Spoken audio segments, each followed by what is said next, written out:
morning, Bahamas. I'm Ricardo Lightbourne, and today is an important day as it marks the nomination day for 5 candidates who are expected to officially nominate for the upcoming by-election. This 5-way race includes Kingsley Smith, an audit attorney and also former Chief Passport Officer, Bishop Ricardo Grant, F&M candidate, COI leader Lincoln Bane, and independent candidates Dquan Swain and also to Neil Burrows. But the excitement doesn't stop there. More persons can officially nominate, making the race even more intriguing.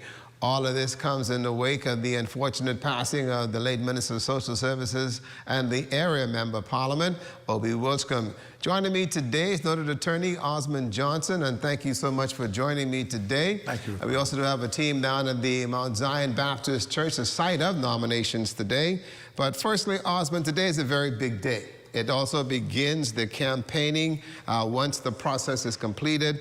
And for the candidates that will be actually coming out today to present those documentation to the presiding officer, what is that feeling like, do you think?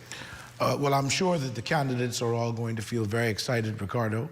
This will be a great achievement for all of them, as it would be for anyone who's involved in such a momentous occasion. And it is a manifestation of our will as a democratic society. So I think it's a very important day, Ricardo, for all of them. We know of the 5 candidates that are expected to nominate today, but again, the door is open to other individuals who feel that they are ready for public service. Indeed. Any person, a citizen of the Bahamas, over 21 years of age, who's of sound mind, and obviously who's of good character, can prefer themselves to be a political candidate. And indeed, we would call upon any persons who are interested to put their names forward, because I think it adds to the richness and the vibrancy of our political process to have more credible citizens involved in this endeavor. And that's one of the key points, is the fact that we look at the individuals that are vying for office and look at the youth factor that is involved here. It's very, very central that our young people are taking a foothold in terms of wanting to serve. And I think that's one of the key points many years ago the forefathers spoke of, and many individuals spoke of getting the young people to take an active role in governance. This could be the first step of that.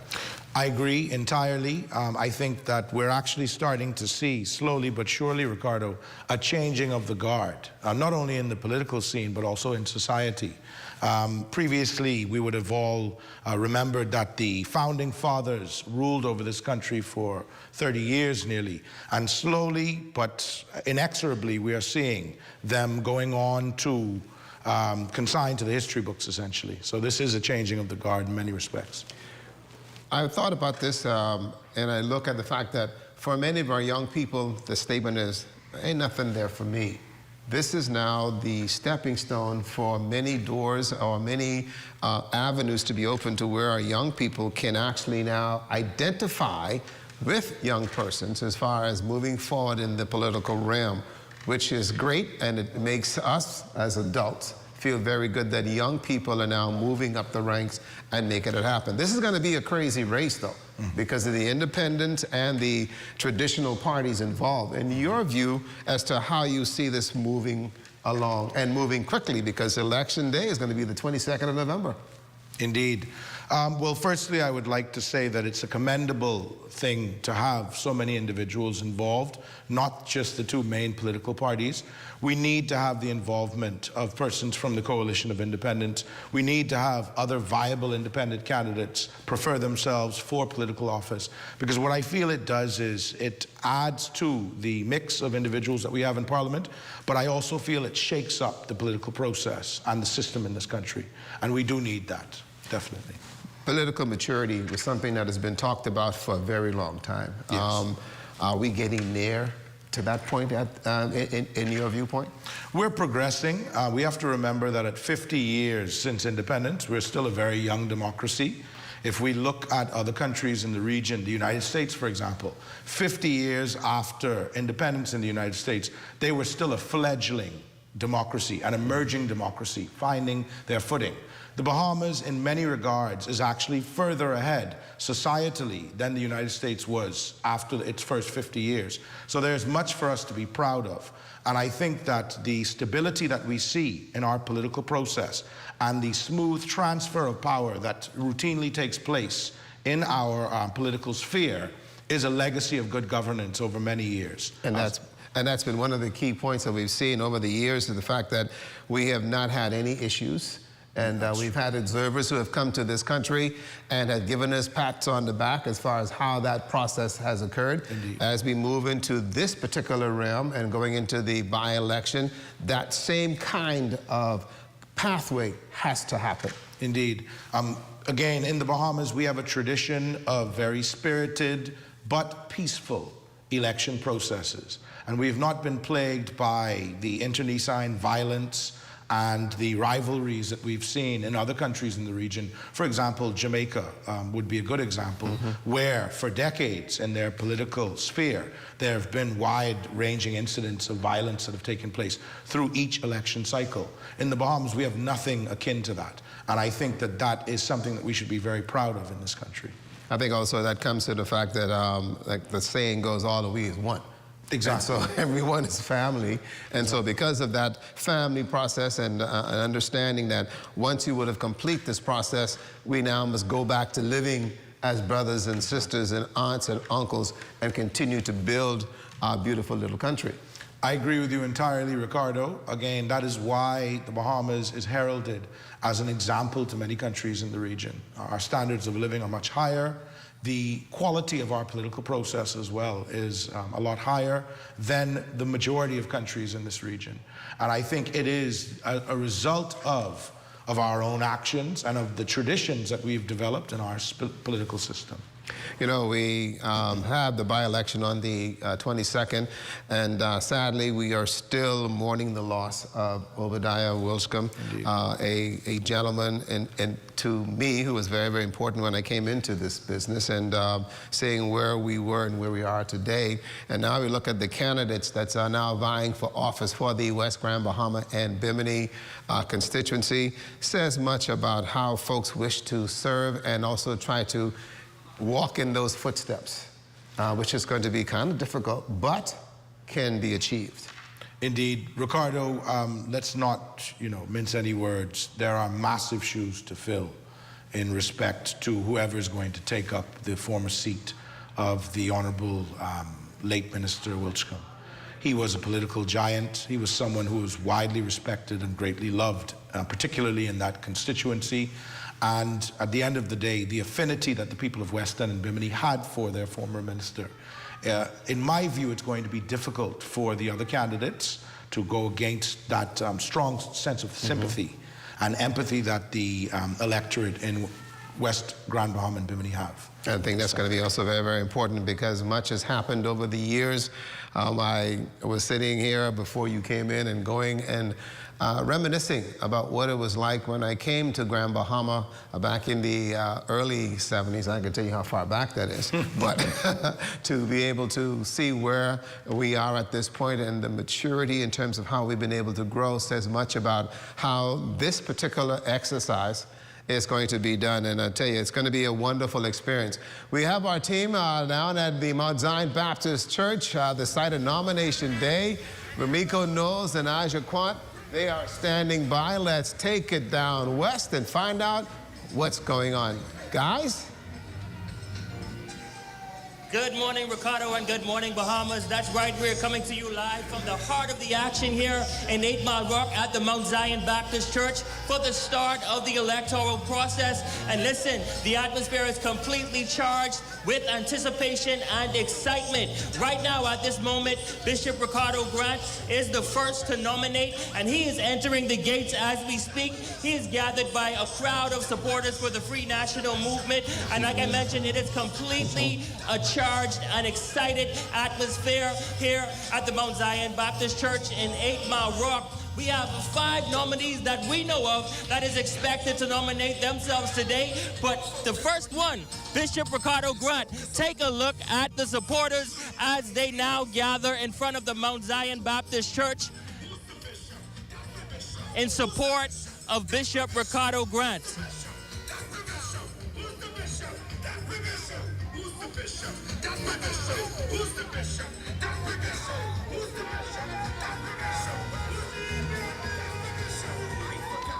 Wow, the excitement that is there in Agmar Rock, Osmond, we said it starts off the campaign. It's a wonderful feeling, it's excitement, and you can see it's already started.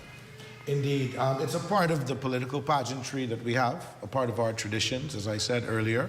And I think it's also important to show the public that the candidate has the grassroots support of the electorate. So, as I said, there's a mixture of showmanship that's taking place, but I also think it's an important part of the process because it's really what kicks off our election season, so to speak. There you go. Now, the celebrations and everything that's on the outside, but at 9 o'clock is when the actual office will be open. The returning officer will be there, and Aja Quant is right there at the door waiting for that door to open at 9 o'clock, and we'll get that first candidate to nominate Aja. Ricardo, I am standing right in front of the doors where the candidates will present themselves to the returning officer. It is definitely an exciting day here at Mount Zion Baptist Church in 8 Mile Rock as candidates will be nominated officially. Now, of course, you know, there is a process. They have to present themselves with their $400 strictly in cash and Bahamian currency.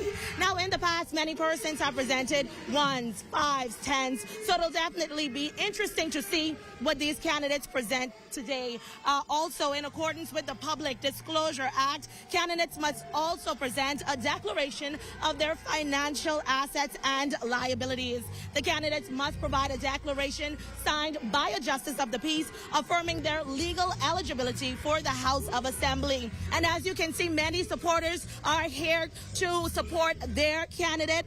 And we cannot forget that the nomination papers require the endorsement of at least 5 registered voters from this very constituency, emphasizing their local support. Now again, Bishop Ricardo Grant, standard bearer for the Free National Movement, is the first to nominate today. As you can see, the streets are flooded in red right now with supporters of Bishop Ricardo Grant. In just a few moments, he will make his way through the parking lot and into the doors to be nominated by the returning officer. He has to present those papers. He has to have those 5 registered voters here in this constituency, all of this in order to be nominated. But again, the Free National Movement's standard bearer, Bishop Ricardo Grant, will be the first to nominate on this nomination day. This is the first official process that begins the upcoming West Grand, Bahama, and Bimini by-election.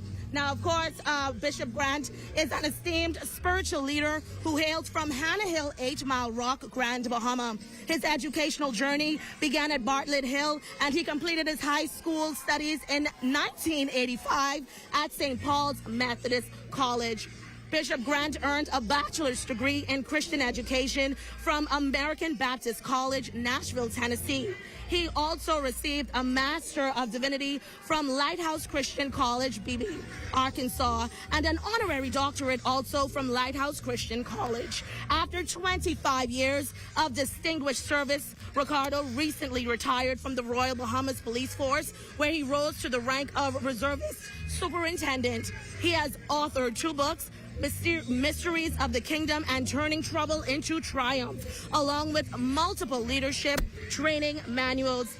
Bishop Grant oversees 2 churches on Grand Bahama, including the historic Community Holiness Church, Martintown, 8 Mile Rock. He is the presiding bishop of Universal Fellowship Alliance of Churches, which includes 28 churches globally. He has played a vital role in fostering unity within the Christian community and has served as president of the Grand Bahama Christian Council 2 times. At present, he remains the chairman of the Council of Past Christian Council Presidents and the president of the Cycling Association of Grand Bahama. He has enjoyed 15 years of marriage to his wife and ministerial partner. And of course, again, they are in the streets. That is Bishop Ricardo Grant, standard bearer for the Free National Movement. He cannot nominate until 9 a.m. So currently he has 14 minutes until he makes his way through the parking lot and into those stores to present himself to the returning officer. Definitely an exciting day here, Ricardo. Back to you in studio. Thank you very much. And like Ashley says, a lot of excitement. You can see the hugs, the congratulations that's going on down there as they get ready for the nomination process to begin at 9 o'clock this morning. And then from there, it's let the machinery begin and things will begin to roll very, very quickly. Yes, you're right, Ricardo. It's going to be, well, a momentous occasion. I think that the FNM desperately needs to win this seat, and so they're going to put a lot of energy and drive behind this campaign, and I wish them well. We need to have, at this time, the presiding government has a massive majority in Parliament, and the by-election, the importance of the by-election is that it gives the opposition an opportunity to claw back some of those seats. Even if it's only one seat that's up for grabs, the impact that it will have on the perception of the public, if they can succeed in West End and Bimini, is going to be huge. But then again, also going back to some of the comments that was made, the fact that the Free National Movement will have to now garnish its machinery, go and find those voters that did not participate in the last general election, right, and gain their confidence back to push behind somebody like Ricardo Grant, who is a native of that particular area in West Grand Bahama. Right. And for the many years that I've known him, he's always talked about his beautiful West Grand Bahama. And now that he's given this opportunity, we will see how they're able to garner the support that is necessary to see how that is going to move around. But we heard from a number of individuals that they have now got to go out and really canvass the area.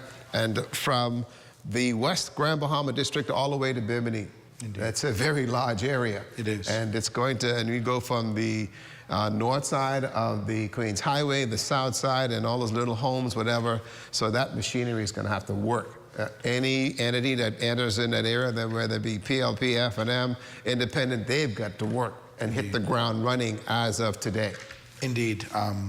Again, if we look at the geographical layout of West Grand Bahama and Bimini, we're not dealing with a contiguous landmass. We're dealing with a constituency which ranges across the entire western edge of the island and goes on to an entirely different island that is 67 miles away, and that is Bimini.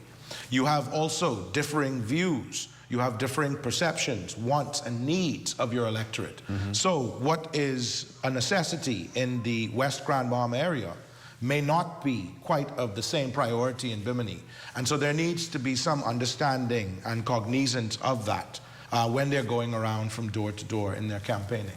And I think that's one of the areas I was looking at, because once you leave 8 Mile Rock and you get to Holmes Rock, there's a different demographic altogether. Entirely. And then you pass through Little Small Boodle Bay, going down, and then you get into West End, and then you'll find that once you leave West End and you leave the shoreline, and then you track over to Bimini, then you got to now begin to deal with personalities. Exactly. And understand where people's hearts are. Exactly. One thing we've learned about Bahamians, wherever our heart is, it stays. Exactly. And so it's hard to convince our people, but this is going to be one exercise, this by-election, where that is going to be the order of the day, convincing individuals to go their way. Exactly. Ricardo, as I would have said earlier, traditionally, West Grand Bahama and Bimini is a PLP stronghold. That seat was held firmly by the late Minister Wilchcombe for a generation. Mm-hmm. Since I was a child, I'm 39 years of age now, and for as long as I can remember, West End and Grand Bahama was not just a PLP seat, it was OB's seat. And there was one aberration, I believe, where Minister Pakeisha Parker held the seat for one term. Also David Wallace as well. I believe so. But beside that, this has traditionally been PLP heartland. And it's going to be very important for Bishop Grant, who I think is a credible FNM candidate. It's going to be important for him to reach out and to attract the youth, to get the young vote out on the streets, because for too often we've seen in our electoral cycles that the older generation comes out and they vote along party lines.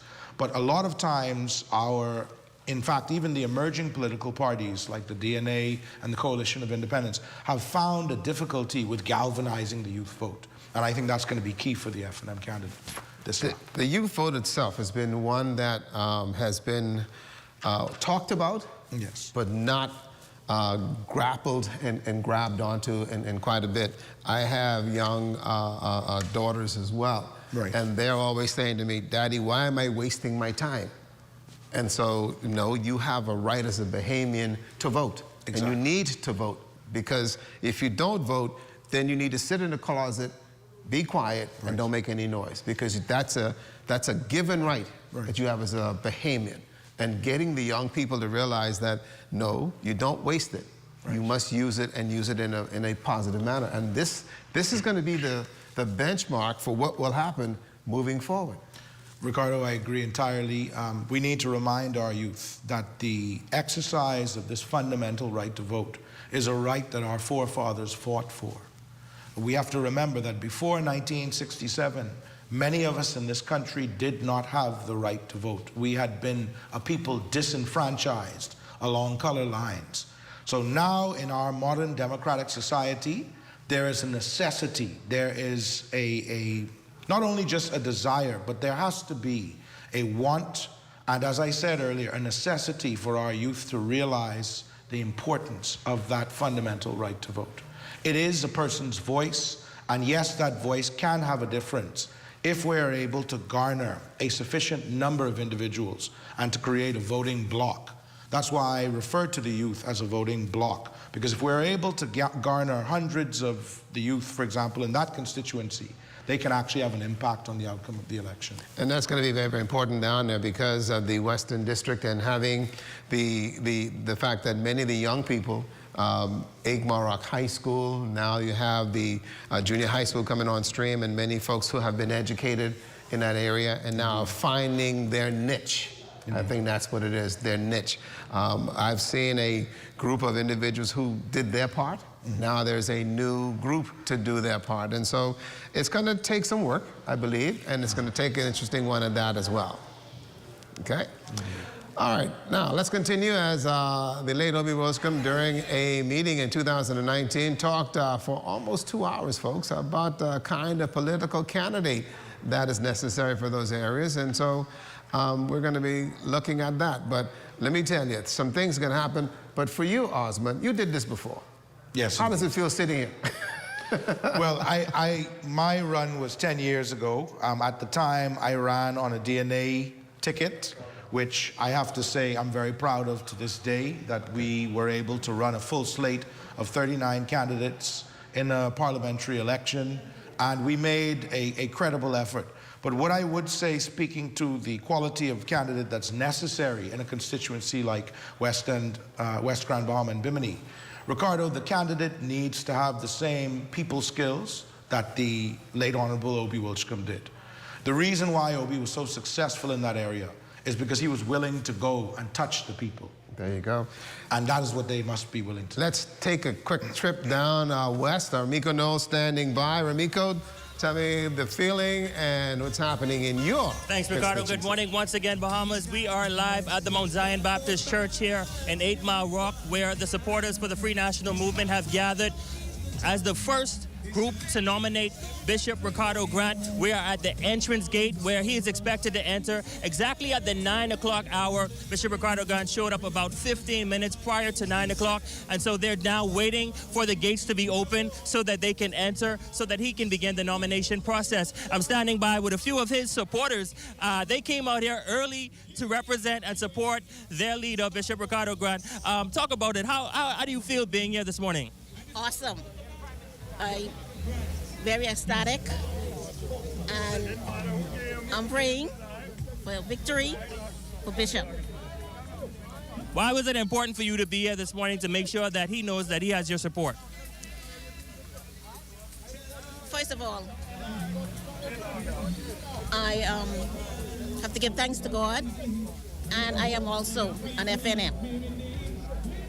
And win, lose, or draw, I will always be an FNM. That's me. All right, thank you so much. I'm also here with a few more of his supporters that came out early to make sure that they know that they are here in support of him. What's your name? Good morning. My name is Sarah Gibbs, and I am a member of the youth arm of the Free National Movement, the Torchbearers. And so you have it, the youth as well as some of the older generation also here in support. Why was it important for you to be here? It's very important that we show not only the community of West Grand Bahama, but Grand Bahama and the whole Bahamas that the Free National Movement is the choice, the best choice for the Bahamas, as the Free National Movement hopes to make a difference in the community, touching lives and making the country better. And with Bishop Ricardo Grant, West Grand Bahama, you will be focused on. The focus will be on you for a change. And there you have it. That is the slogan for Bishop Ricardo Grant. We've seen all of the shirts that they're saying that they're focused on you. We have one more supporter also coming to the camera. I know that you want to speak. Why was it important for you to be here today? It is very important for me to be here because I am an F&M from Bimini, okay? And the PLP has done one thing for Bimini in 20 years. That's the administrating building that just got finished, that is not finished and is still leaking that they opened. But the F&M, they did the dock, they did the clinic, they did the roads, they brought Bimini Bay, they brought in the cruise ships. Every time something happened in Bimini, it was done under the F&M. The PLP has never done anything constructive in Bimini other than victimize. Well, there you have it. A lot of passionate supporters, of course, expressing their views about what they feel about the Bishop Ricardo Grant, who is expected to enter the gates in just a few moments, but they're standing at the entrance now. I see quite a few of the supporters. You also see the leader of the opposition, the Honorable Michael Pintard, who is also in front of the line, along with the Honorable, that is the former representative for West Grand Bahama and Bimini, Pakeisha Parker Edgecombe, is also in line, along with a few other supporters. We see the Minister, Iram Lewis, is also here.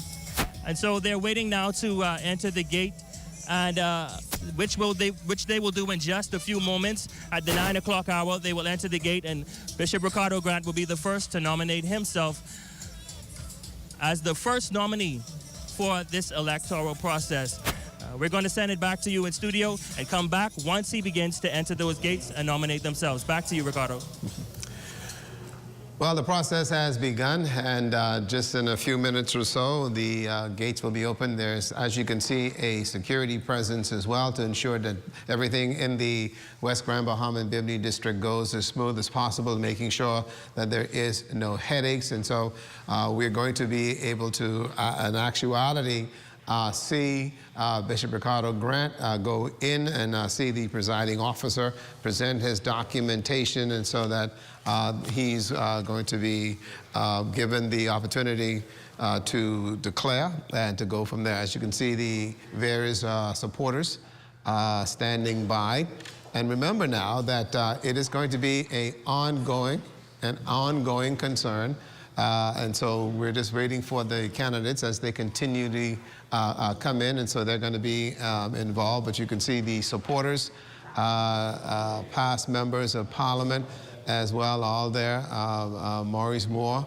And so we're seeing everyone is now in place, and things are moving in the right direction. Also in our studio, as we're moving along and making some things happen, and so things are moving in the right perspective.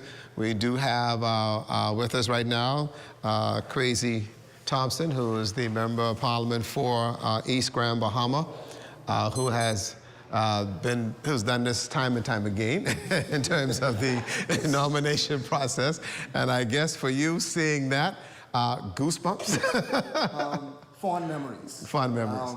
You know, it's a very exciting time. I think particularly for those who it's their first time. I mean, I still remember the first time that I nominated. It's a real special time for the candidate, but it's also an important technical period when you have to present your documents. The law stipulates what you must present, and so while you are excited and you are caught up in all of the excitement, it is still a legal process that has to go through that you must comply with. So, you know, it's a very, very exciting time. So here we go. The gates are open. Ramiko Knowles standing by. Ramiko, the gates are open. Let's let the show begin.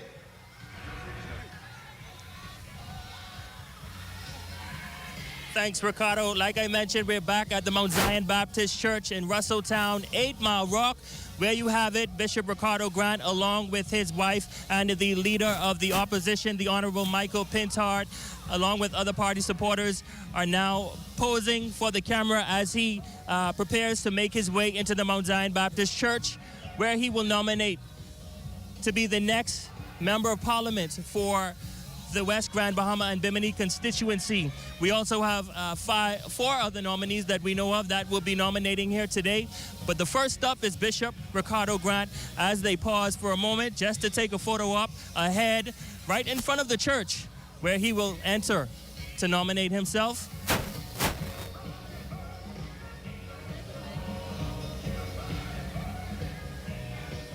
And as I mentioned earlier, there are quite a bit of supporters here to support Bishop Ricardo Grant as he enters into the gates of the Mount Zion Baptist Church in 8 Mile Rock. Bishop Ricardo Grant is known as an esteemed spiritual leader who hails from Hannah Hill, 8 Mile Rock, Grand Bahama. His education journey began at Bartlett Hill Primary School, and he completed his high school studies in 1985 at St. Paul's Methodist College. At 18, Ricardo embarked on his religious journey at Mount Calvary Baptist Church in Seagrape, where he encountered Christ as Lord and Savior and learned the importance of service. Following his transformation, Ricardo returned to his home in Mount Zion Baptist Church in 8 Mile Rock under the guidance of the late Reverend Dr. Raymond Jones. According to Ricardo, the true genesis of his ministerial development, that is where it began. And as you can see now, they're now walking into the church, holding up their signs, waving with the supporters behind him, entering in.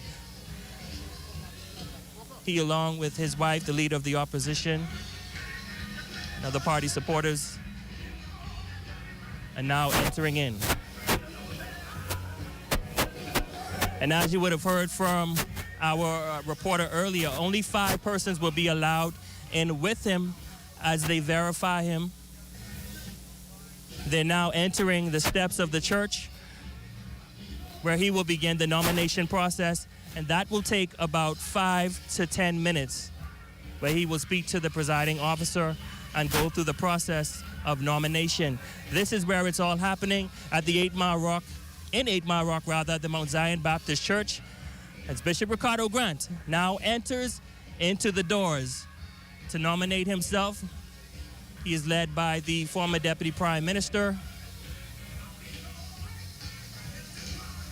He's now into the doors. He, along with the leader of the opposition, the Honorable Michael Pintard, and they are now inside the doors to begin the nomination process. As I mentioned earlier, we still have quite a few persons expected to nominate themselves today.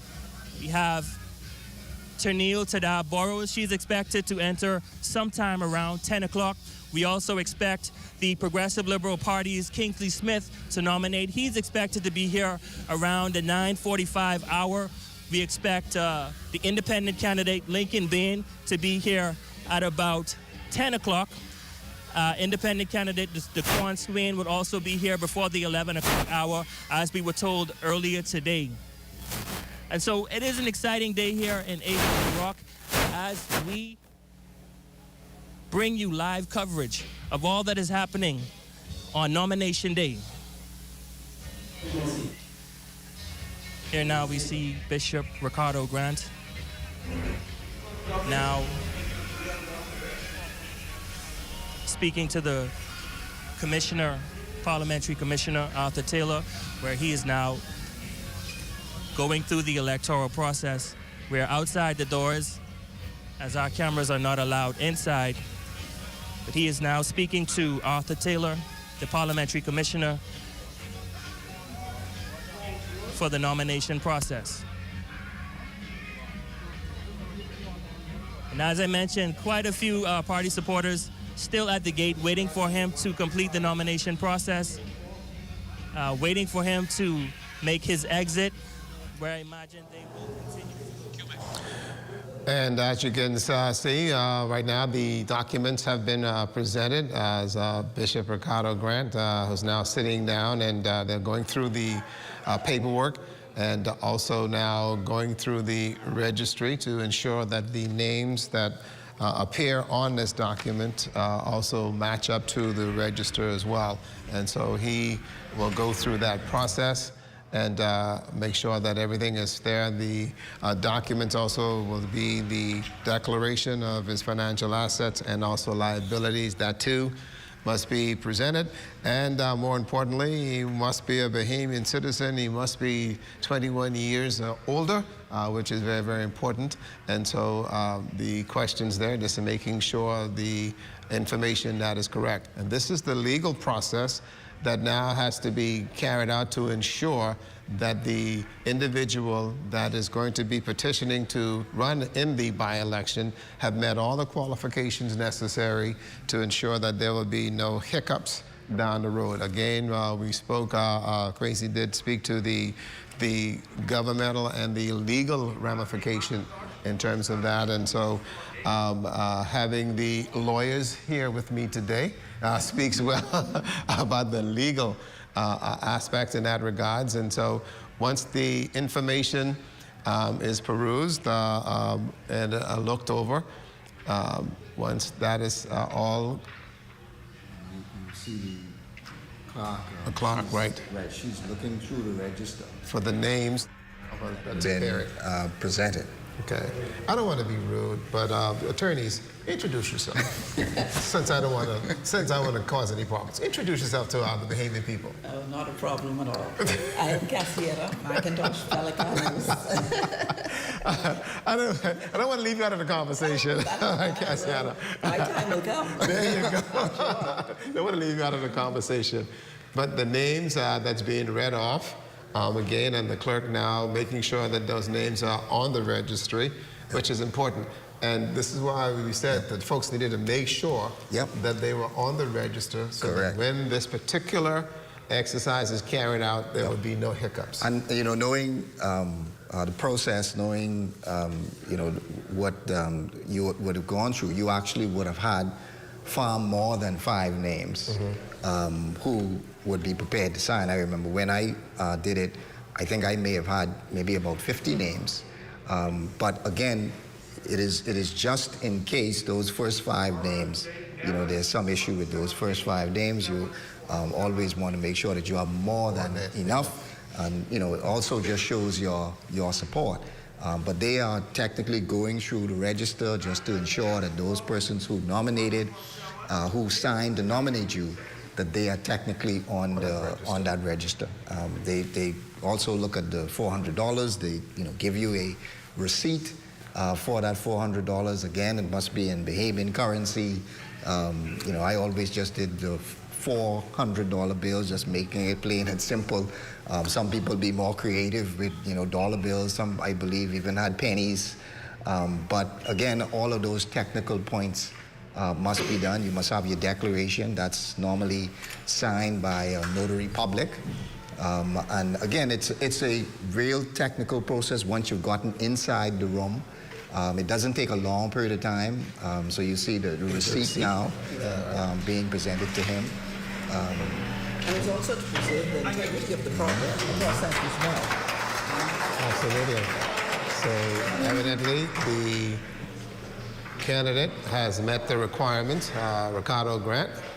And so now he's been given his receipt, so officially he is now a candidate for the upcoming by-election. And again, it is a significant point because for the Free National Movement, he is now their standard bearer, officially their standard bearer for the by-election, which is critical because you need to make sure, and this always came in the back of my mind, was that you must make sure that nothing happens to him between now and the by-election. 22nd of November. Exactly. So it's very, very important for him to make sure that everything goes smooth and to make sure that he does what needs to be done during that critical period of time. But this is where also the machinery comes in place. Like you mentioned, he's got to be able to take care of himself and make sure things are going well. I know there's a lot of stress involved in this. Absolutely. Okay, and so we've had incidents where people have gotten a little ill and some other things have happened, but you've got to stand firm. Continue to do the same things that you've been doing all along. If you, well, I know for Ricardo Grant, he on the bike riding in the morning. Okay. So, he's fortunate because so he's an athlete. Got that coming up. There you go. Let's go back to Aja Quant, who is standing by, and get a word from Ricardo Grant, the Free National Movement candidate for the by-election in West Grand Bahama in Bimini. Aja?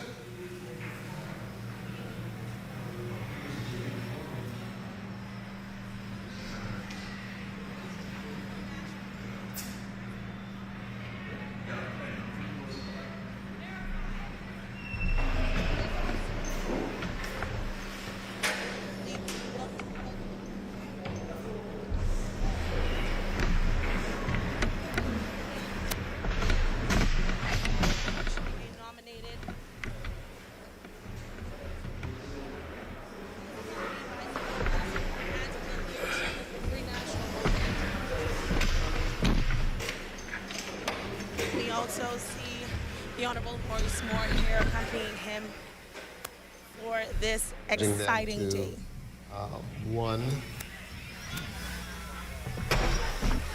He is preparing now for an interview with the media after being officially nominated.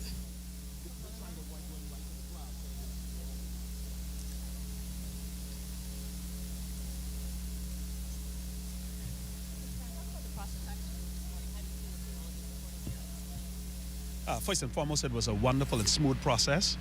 Everything was checked, everything was in order, as always, and certainly it was a pleasure walking in and out with such a smooth process. And we're feeling great. The supporters have been phenomenal. The supporters have been granted. They was on point, here on time, and feeling very great in their spirits. And we are so thankful for them and their sacrifice always.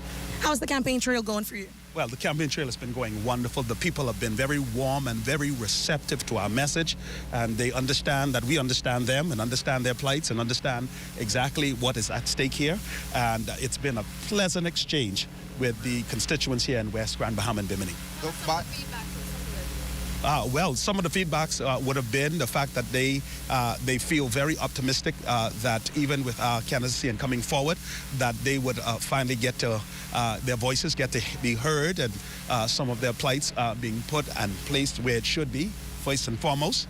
And because we have been here serving in this community over 35 years plus, and we live here, and these are our people, they are very optimistic that they have within me a person that will represent them the way they deserve to be represented. Well, we understand that everybody has their own ideologies and their own choices and mindsets. But first and foremost, we are here to serve, and we have been serving. The things that the citizens here in West Grand Bahama need is exactly what we have been tabling over the years. And now we want to take that to the next level. And we want to make certain that we represent them in the House of Parliament and that their voices be strong as it deserves to be. Well, we have a lot that is up and coming. We are going to continue to be on the grounds, touching the citizens here in West Grand Bahama. We love just hearing them, sitting with them, and exchanging with them the things that we definitely need to. And, you know, it's been such a pleasant thing to see how they just wanted just that dialogue. That one-on-one, they are just tired of being ignored, looked over, and certainly it's been a beautiful thing being on the campaign trail. So we're going to continue to do that. We're going to continue to be on the grounds. Well, our focus on the constituents and the people here in West Grand Bahama is going to be simple. There are some things that the Free National Movement had put in place here that I believe that we can continue to press and take to the next level. Certainly the fish fry, we're going to look at that and we're going to expand that. We're looking to ensure that we make certain that there's a place where tourists can come and access. It's going to continue to offer the opportunity for ensuring that, again, persons can do, just business. The new businesses and the entrepreneurs here, they can definitely feed off of that. So we're going to continue to push that. As far as education is concerned, we do have that first and foremost. There's some things that we know that can be done here in West Grand Bahama that deserves to be done. Technical and vocational training that we're going to extend from here to Bimini. Bimini, first and foremost, we know that the talents here in West Grand Bahama has been phenomenal. We have seen on the world stage how they have been shopping in West Grand Bahama. The names that have been carrying this country is from West Grand Bahama and Bimini. And so we want to continue to press to ensure that we have the facilities that can continue to enhance that and that we can find some more John Quell Jones and Buddy Hill, Donald Thomas, and ensure that we take them also to the world. So we're going to make sure putting some things in place, some programs in place, put some facilities in place to continue to enhance that and push that so that our youths could have a better opportunity to be forward. Well, there you have it. Bishop Ricardo Grant, he has been officially nominated here in the halls of Mount Zion Baptist Church. As you can see, his supporters are going wild right now as he exits the parking lot here at Mount Zion Baptist Church. Back to you in studio, Ricardo. There you have it, Bishop Ricardo Grant, the candidate for the Free National Movement in the upcoming by-election set for the 22nd of November, which is going to be a very interesting date down the road, right before Thanksgiving. So it opens up a whole new can of worms. What I wanted to ask you both is, West Grand Bahama and Bimini is a family-based constituency. Soon as you turn off of the highway and you hit that corner to come to 8 Mile Rock, everybody from there straight to West End are related in some manner, form, or fashion. Even though they may have their political affiliations, whatever, they are still family. And I think that's what has made the West Grand Bahama District and Bimini very, very special, especially in Bimini. Right next door, folks share and do what they have to do, but they have their own convictions. And there's nothing wrong with having your own convictions. You're still family, but you have your own beliefs and your own outlook on how the political landscape of the country may be. And there's nothing wrong with that. At the end of the day, once the elections are held and everything is over, you just go back to being family. So it's just part of our Bahamian culture. And at this time, any election brings excitement. And so there's excitement in the air everywhere that you go now, that there's a by-election going on. So now you get a chance now to, put on your political capes and your political hats and, have that conversation, have that tug of war. But at the end of the day, everybody's still going to be family. I like what you said just now, because three to 4 months ago, everybody was flying the 50th anniversary flag in the Bahamas flag. And that's just a matter of 2 to 3 weeks. Now we see the paraphernalia and the flags that are all over the cars, and it's a fresh new attitude, I think, an excitement that we've been looking forward to as far as this kind of energy that's being brought up by the election fever. And it's been done in such a unique way. I think that's one of the key things we've done here. I think with family in particular, and I think it's special. I mean, it's special in East Grand Bahama as well, but I think it's even more special in West Grand Bahama because you have more families that's there. The Grants, the Martins, the Hannas, going all the way up to West End itself and in Bimini. That's also why it's important for the person who represents them to come from there. And I think you have two strong candidates who are from that area, who have strong ties in that area.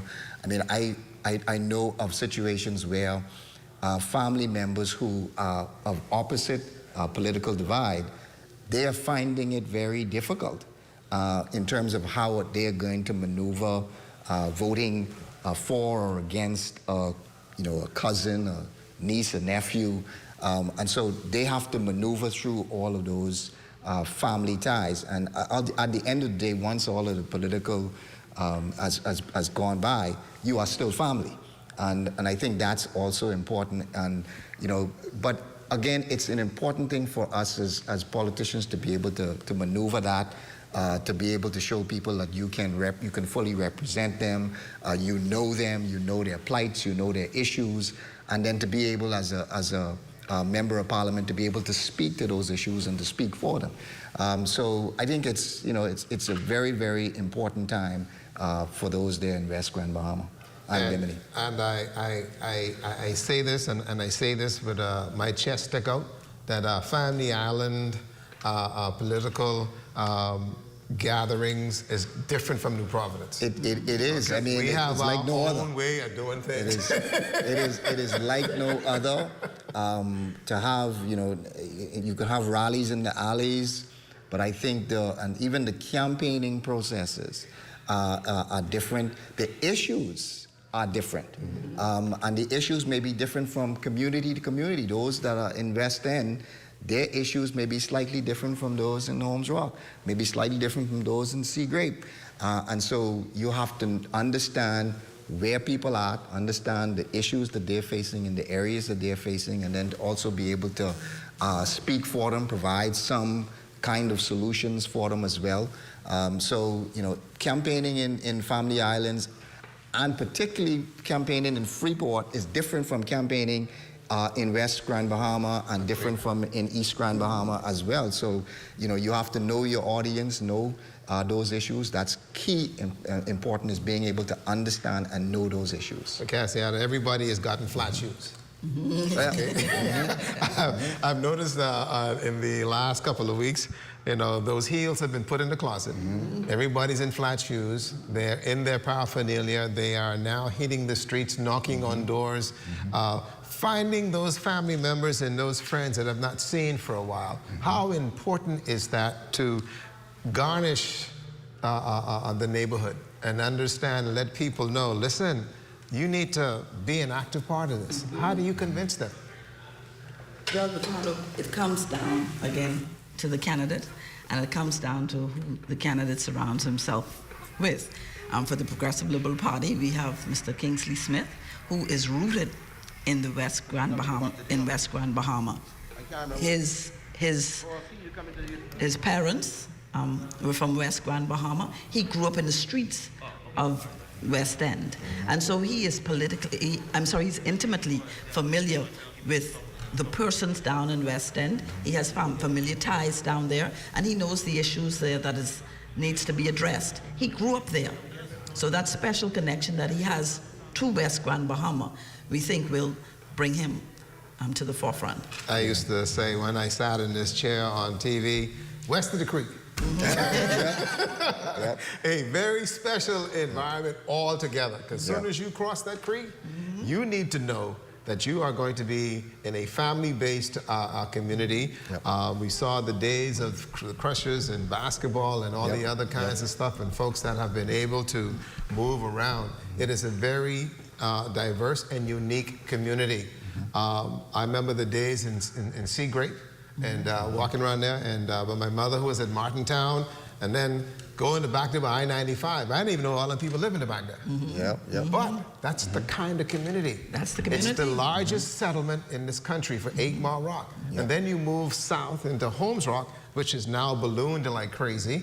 And folks have now decided to move back out of Freeport to Holmes Rock and to live in that area, and even further into Deadman's Reef, and then even back into West End. Okay, which is home for many, many individuals, not just for some of those folks who go down there for the weekend, but for going down there to be amongst family and friends. And we saw that with our Road to 50 broadcast, the kind of energy that's down there in that district, and even the same that applies to Bimini in terms of that. But that large settlement, that West Grand Bahama settlement, that's a tough one. Yeah, and I agree with Cassietta. I mean, I think when she described Kingsley Smith, I think it's also a similar situation with Ricardo Grant, who also has very, very strong ties, family ties to the community. His mother his stepmother and father live in the constituency where he's at. He has a number of brothers and sisters who also live in the constituency, aunts and uncles who live in the constituency. You know, he has grown up there, he's worked there, and he's built his spiritual life as a bishop, started from a number of those local churches that are there as well. He was a youth pastor in those churches, grew up in those churches, and then went on to start his own ministry, and now is in charge of a number of churches out that area as well. He is someone who is known to the police force. He's been a reserve police officer in that area. He rose to the ranks of being a superintendent in the police as well. I've had personal experience with him throughout West Grand Bahama and also through Grand Bahama being a police officer. So he also knows the issues, knows what people are facing, actually lives those issues through his persons who go to his church, ministers to a number of those persons who live in the constituency, and has very, very sort of strong ties, I believe will be able to have a strong voice for a number of those issues, critical issues that persons in West Grand Bahama are facing today. Yeah, I like what you're saying, and I like what Cassietta is saying, because this is going to be a interesting family-oriented kind of situation, because here you have Kingsley, who came out of Mary Magdalene and came uptown, would go to Pro Cathedral Christ the King. Now he's in Nassau, in New Providence up there at the cathedral and the Anglican scenarios. And so, wow, this is going to be fun. We need to call on the Christian Council for this one to be referee. Well, remember now, Bishop Grant, you know, he was former president of the Grand Bahama Christian Council, I think on 2 occasions as well. So, you know, again, just that whole spiritual background, I think it does well. You know, I've known Kingsley also for, you know, many, many years, dating back to Mary Star School, to Freeport High. I mean, now Bishop Michael Eldon. He's now a lawyer and has grown up through the ranks. He was also, you know, at some point a part of the Free National Movement, and then decided to go back home to the Progressive Liberal Party, which happens, you know, in our political system. But, you know, I think we have an opportunity where those residents in West Grand Bahama and Bimini can have a voice. And I'm pleased for them now. I mean, they've lost a representative, but now the entire country's attention is on West Grand Bahama and Bimini. And I believe that now you know, their voices are going to be heard regardless of whatever happens. I believe their voices are now going to be heard just because this by-election is here. You know, I just want them to understand too that whoever wins the seat is to continue in the traditions. They've all been in the church. And we are a Christian nation, that's our foundation. But continue in that vein of making sure that our people are taken care of. Yeah. I think that's what's very, very important here, especially when it comes to an area like West Grand Bahama and Bimini, where people are touchable. They want to touch you. They want to see you. They want to get an understanding of you. And then, too, you're talking about family. And for them, I wish them all the best. But I wouldn't want to have Auntie Susie calling me and telling me, "So boy, where you been?" You know, and that's the kind of stuff that you get. Sometimes you need that. Sometimes you need that also to stay grounded. You need your auntie to be able to tell you, "Boy, you're doing foolishness. You need to go see this one. You need to go see that one." So it's again, you need to have those kind of people around you who can speak to you because they know you from when you was a little boy, and who can speak to you just to keep you grounded, to let you know that this isn't about you, but this is about the people who you serve. I have a godmother who lives in my constituency, and you know, she don't call me Mr. Thompson, she called me crazy. And she is there to sort of say, now you need to go do this, you need to go see this person, you need to stop doing this, you need to go and do this. So I appreciate having those kinds of people who are around you, who can make sure, remind you that this ain't about you, but this is about those people who you serve and making sure that you serve them the best of your ability. You know, I go back to the last election, and for just prosperity, everybody in West Grand Bahama got a chair on the porch. And you're going to sit in that chair on the porch. And I was like, are you serious? Yeah, you're going to sit in this chair on the porch, and you're going to hear what I have to say. Definitely. And that's why I say that the Family Island campaigning and politics is quite different because of the habits that we have grown up under and that we continue to carry on. And that's also very, very important. Very important. And you know, the people of West End have always been very vocal. As you're saying, you're coming and you're going to hear what they have to say. Agreed. They are very active in politics down in West End, and they don't hide that. They don't hide their political leanings. They don't hide how they feel. And so as the candidate goes around hearing what has to be, what is being said, you better take note, because West End, that's a hard community. There you have it, Cassiata. The Progressive Liberal Party candidates are making their way now. As you can see the vehicles. Boy, this excitement down in West Grand Bahama is really unique. The only time you have this is when you have a funeral. The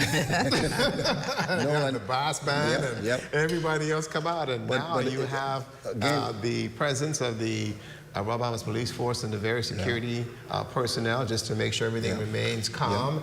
And we don't see any differentiation in terms of that, but that's what we have right now, is the candidate now making their way as the march from one area to the returning officer's site at the church. And then the banners and everything's up and moving, you know. Wow. Independence. Let me tell you, the Progressive Liberal Party, we're excited. We are full support behind Kingsley Smith Jr. We have all rallied behind him. The streets have been filled with persons walking and with him, letting persons know who Kingsley Smith Jr. is and what he's going to do for the community of West End. And the response has been phenomenal. It's been so encouraging, and we are confident that at the end of the day, he will emerge as the victor in this race.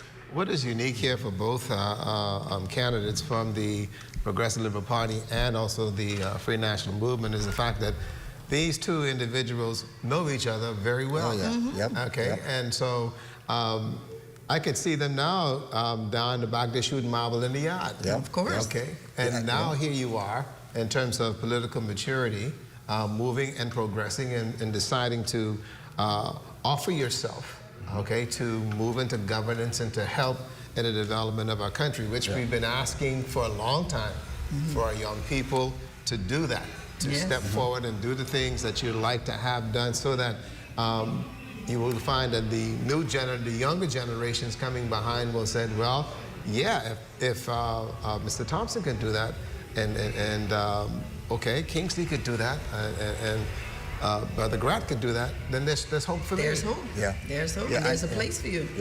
And these are candidates who are from the area, and that's again why it's so important, really, to be from that area, so that you could have a good understanding of the issues, and then you can also be able to speak for the issues. And you know, we saw here, just as we saw the Free National Movement came with their support, now the Progressive Liberal Party is coming with their support, and this is the political machinery outside that where you show your support and your strength. Okay, let's go to Ramiko. Ramiko's standing by. Ramiko, tell us what's going on and give me your take on that atmosphere. Thank you, Ricardo. That's right. We are back in the heart of the action, where the Progressive Liberal Party supporters are now at the Mount Zion Baptist Church in 8 Mile Rock as they prepare to support their standard bearer, and who is now entering the gates to nominate himself, Kingsley Smith. He is now entering through the gates of Mount Zion Baptist Church, and he is the second nominee to enter the gates of Mount Zion Baptist Church to nominate himself ahead of the upcoming by-election. As you can see, the Progressive Liberal Party supporters are in full swing here in 8 Mile Rock with their banners, with their shirts that read "One Love."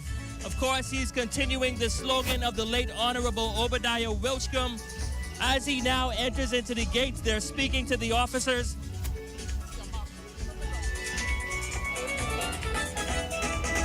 Who are now letting them inside the gate. Kingsley Smith, along with the Deputy Prime Minister, the Honorable I. Chester Cooper, the Minister for Grand Bahama, the Honorable Ginger Moxie. She is also in tow. Smith is now inside. We also see the nation's leader, Prime Minister, the Honorable Philip Davis, is also on hand. He's now in front of the group of supporters who are here to represent and support the candidate for the Progressive Liberal Party, Kingsley Smith, who is now inside of the gate. He, alongside the Deputy Prime Minister, the Honorable I. Chester Cooper, and the Minister for Grand Bahama, the Honorable Ginger Moxie, all now at the entrance of Mount Zion Baptist Church for this exciting day.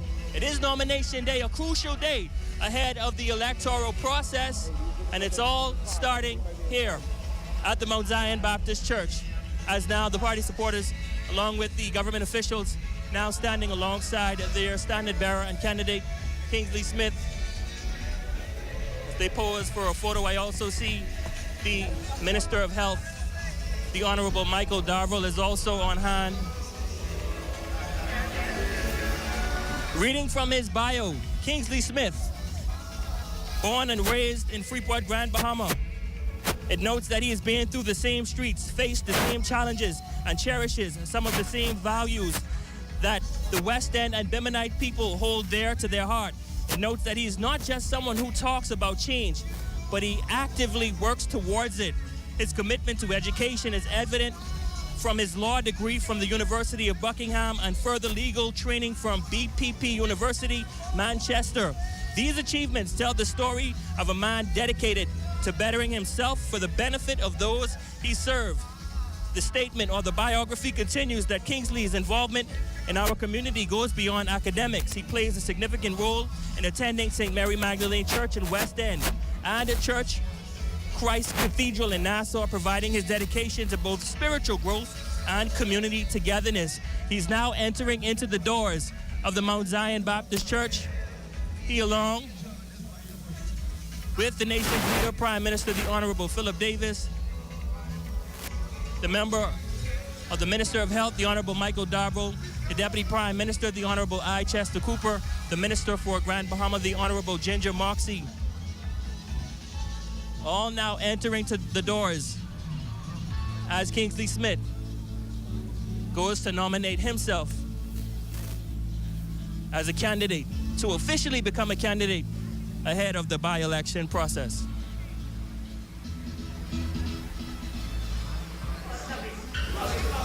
He, along with government officials, are now inside of the doors.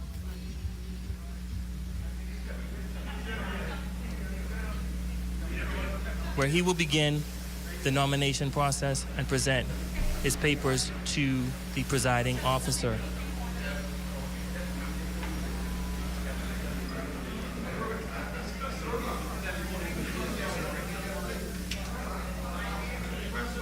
Smith is now inside. We are going to remain on the outside until he completes. But until then, I'm going to send it back to you in studio, Ricardo. As I mentioned, an extremely exciting day here for the supporters, for the people of West Grand Bahama and Bimini. Many of them are on hand on nomination day to support the candidate of their choice. We're going to remain outside of the Mount Zion Baptist Church until the candidate for the Progressive Liberal Party completes the nomination process. There he will speak to media afterward. Until then, back to you in studio. Thank you very much, Ramiko. And just minutes ago, you would have seen the documents being presented to the clerk, who will in turn open the necessary papers and look at them, and then will be passed down to be verified by Mr. Taylor. And again, another smooth process. All right, it has to go through the same parade, process. and then you bring in who has to go in, and you present the documentation, and then you just cross-check and check and make sure things are in order. And so it speaks well now that the youth factor now becoming evident, and that's what I am so elated about. Yep. That these two young men now decided to move into that direction. You did it a while ago in terms of that. Yeah, I think now, I think I was probably about 31, 32, somewhere around there when I first got elected. But again, you need to have that youthful generation that begins to now stand up and take its place. You know, it is good for us to have those older folks, those folks who are in their 50s, 60s, 70s, but you know, you now need to have that youthful generation to be able to come and speak. And I always say that they must look like the people who they represent. So they must make sure that they look like young people, because that's who they represent. Right. Cassiata, you're sitting there looking at the documentation now being done and the names that are now coming up on the register, and making sure that the order is in place, that the financial information that is now being presented and the names that are being called of the individuals that are in that register for West Grand Bahama and Bimini, to make sure things are in order. And so to see this now, I would imagine the butterflies. It's exciting, Ricardo. It's exciting. Let me tell you. Coming, you know, into play. And so what it does is now says straight and plain that it is all systems go. This day has been looked forward to for some time now. Moving, you know, forget everything that's happened in the last 2 weeks. This is the day that we need. This is the day now that springboards us to the by-election day, the official kickoff. And so things can happen today. And so sitting there, and I watch your eyes, they were glued. and we need to see the receipt. I mean, I need to see the receipt. You ain't blinked yet. You haven't blinked yet. Yeah, you know? This is an exciting time, Ricardo, and we are, you know, I'm just watching the process, as you say, because once Mr. Smith receives his receipt, you know, we'll know that he is the official standard bearer, as Mr. Thompson has stated before. That process seals the deal. And so we're just watching now to make sure that Mr. Smith gets all of his paperwork in order, and then we would know that we're ready to go. We're in the race. You know, we're in the race. But for you, the support mechanism that we've seen here today, we saw it earlier with Ricardo when he came in. Now here we are today, we're seeing the DPM, the Prime Minister, and all other ministers, and the support mechanism here. This by-election is essential. This is a very important opportunity. It is crucial. This is a crucial by-election. Coming even off of the fact that, you know, the untimely passing or the unexpected passing of Mr. Obi Wilshcombe has brought us and catapulted us into this particular arena that we're in now.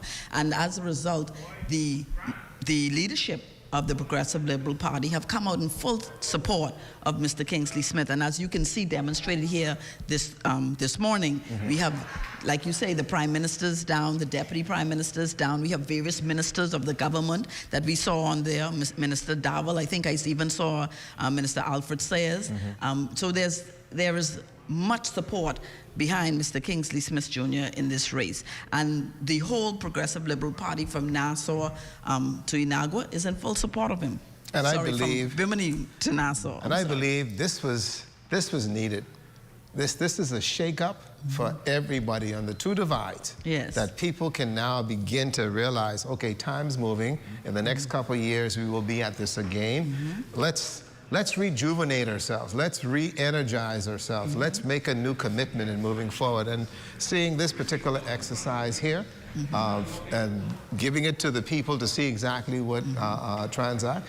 Listen, I can imagine in the next couple of years what will be out there on the table for other individuals that will pursue what Kingsley has done here and what Ricky Grant has done as well, and the other candidates in terms of their being involved in what's going on. And there's the signature. You see the signature? It's coming. There's that signature, signing that receipt. Make it official. And make it official.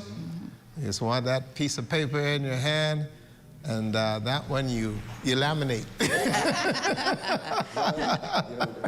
I guess what you want to do is you send, I mean, I know when we did it, we sent it in just to make sure that everybody knew that you were official, and you kept kept it just for sentimental reasons, but again, for, you know, and we see him being congratulated now. He's officially a candidate. But this by-election is, and as I agree with Cassietta, this is crucial. I mean, you are halfway through, or just about halfway through your term in office.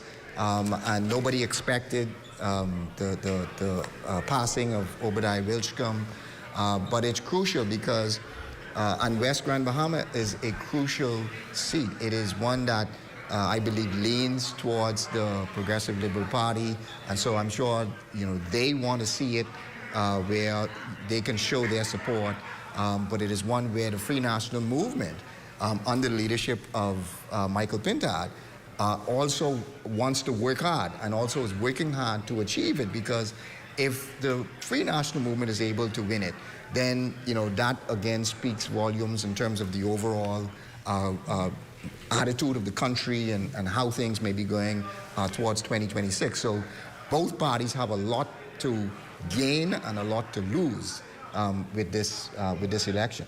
You can see here the celebration and the congratulations and the hugs and, yes, even the prayers that's ongoing, and wishing everyone luck. And my grandmothers always say, let the elderly put their hand on you to bless you.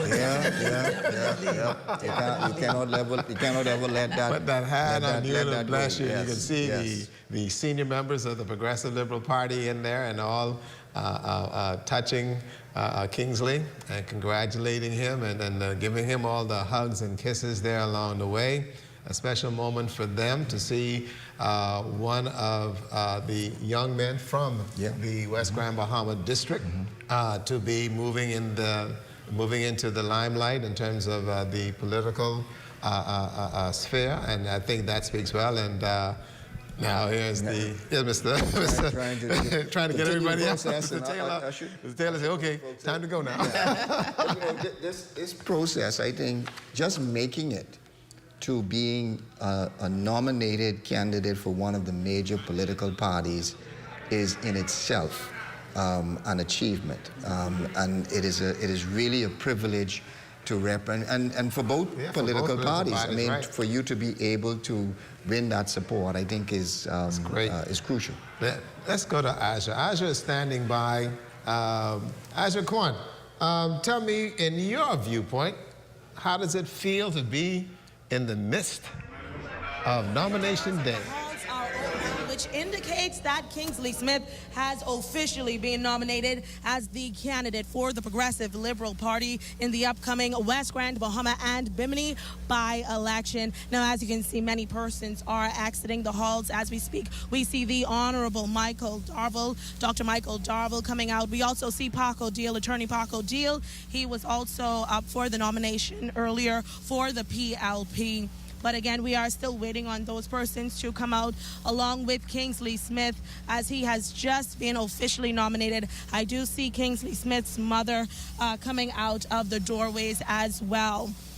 His leadership and team spirit are highlighted by his time as a manager, coach, and player for local softball teams. His love for the Bahamian landscape and culture is evident in his hobbies, which include boating, fishing, and diving. His personal experiences, both locally and from his travels, shape a vision that merges the best of what's outside with the core values here at home.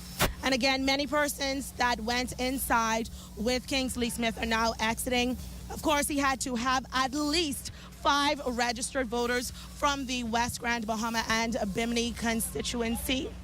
We also see the Director of Communications, Latrey Ramming, coming out as well. The Assistant Secretary General of the Progressive Liberal Party, Shayla Cartwright. And again, Kingsley was accompanied by the Prime Minister, the Honorable Philip Davis, along with the Deputy Prime Minister, the Honorable I. Chester Cooper, and the Minister for Grand Bahama, the Honorable Ginger Moxie. And as you can see, Kingsley Smith has just walked through those doors with his nominated paper in his hand. He is ready, and he is ready to be interviewed. And we will get an interview with him in just a few moments. Again, Kingsley Smith is nominated as the official candidate for the Progressive Liberal Party in the upcoming West Grand, Bahama, and Bimini by-election. Again, he is accompanied by the Prime Minister, the Honorable Philip Davis. Also, the Minister for Grand Bahama, the Honorable Ginger Moxie. Today signals the official day for the process into the by-election. So candidate first, then leader. Good morning. Good morning. It's a day filled with promise for both West Grand Bahama and Bimini.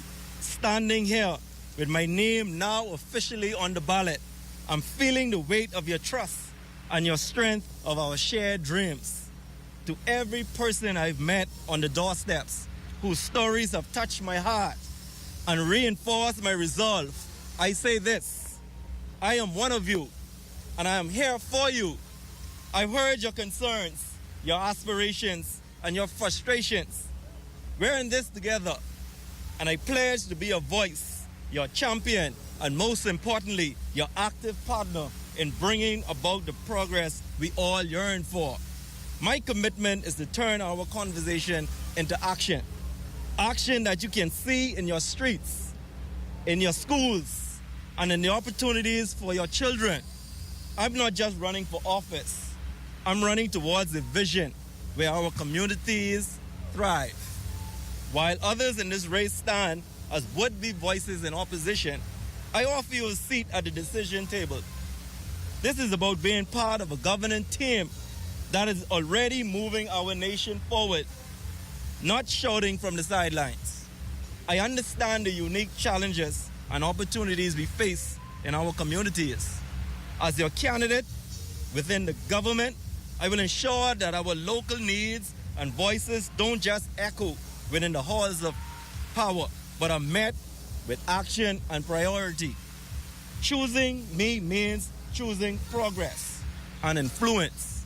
It means choosing someone who will be actively involved in the government's work to improve our lives every day.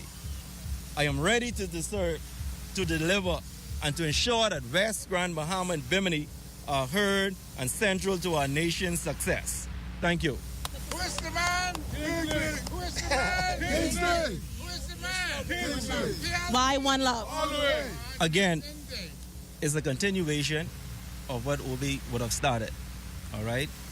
Due to his sudden passing, obviously he would have had plans he left in place.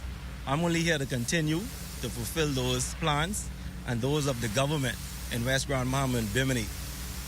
Talk about the concerns that you've been hearing. What are those concerns? A lot of the current concerns touch a lot of the resident lives as it relates to small home repairs, education, what is going to happen for their children, what are we going to do, what are the plans, all right? So as I move through with my 10-point plan, it's just to execute, to let them know that I am here to try to assist as best as we can to fulfill those needs. Some of those needs are long-standing, date back from Jane and Francis. But with the government support, we are here to try to meet those needs as quickly as possible. How's your temperature going? It's going well. We have come together. You'll notice from last week, there are full teams up and about through all polls, and so we are taking the streets by storm. Now that I'm officially nominated, the work just began. All right?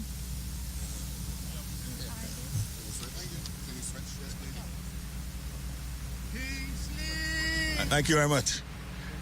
Thank you all very much. I'm so pleased. As leader of the Progressive Party, it is a profound honor to stand with Kingsley.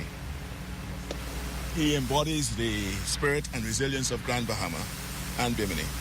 He understands that leadership is about listening, about rolling up your sleeves, and about getting things done.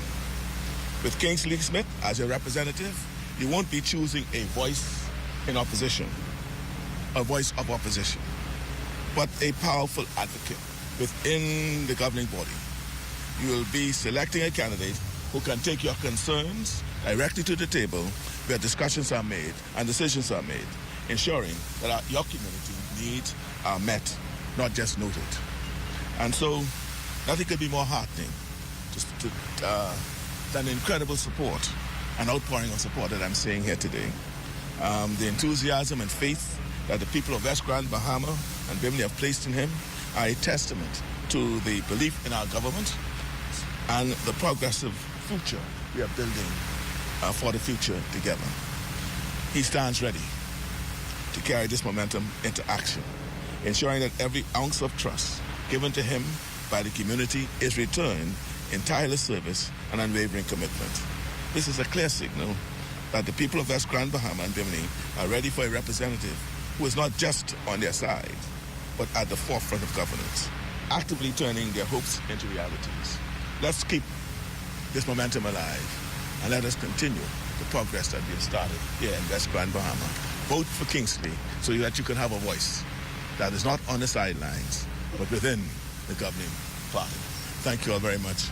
PLBs! All the way! PLBs! All the way! PLBs! All the way! Thank you very much. We know previously the opposition leader would have slammed them for seemingly neglecting West. Well, you know, they have to say something. I don't know that West End is not neglected. Don't forget, we only took over. We've only been in for two years.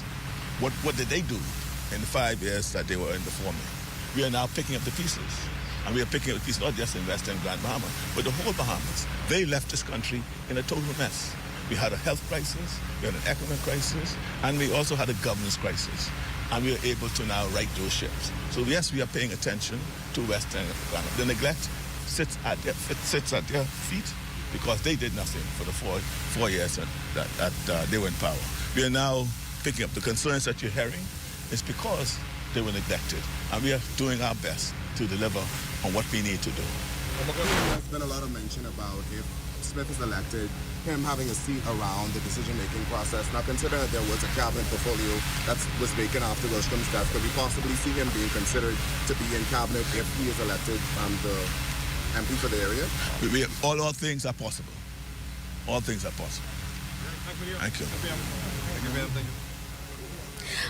But you'd have a significant... All right, well, there you have it. As you can see, that was the Prime Minister, the Honorable Philip Davis, and the officially nominated candidate for the Progressive Liberal Party, Kingsley Smith. He just wrapped up his media session, and he's now exiting the parking lot to go ahead and greet his supporters. Again, that was the Prime Minister and official candidate. Back to you in studio, Ricardo. Thank you very much. Well, there you have it, Cassietta. Kingsley has his number on his chest, and he's ready to run. He's ready to go, and he's fired up.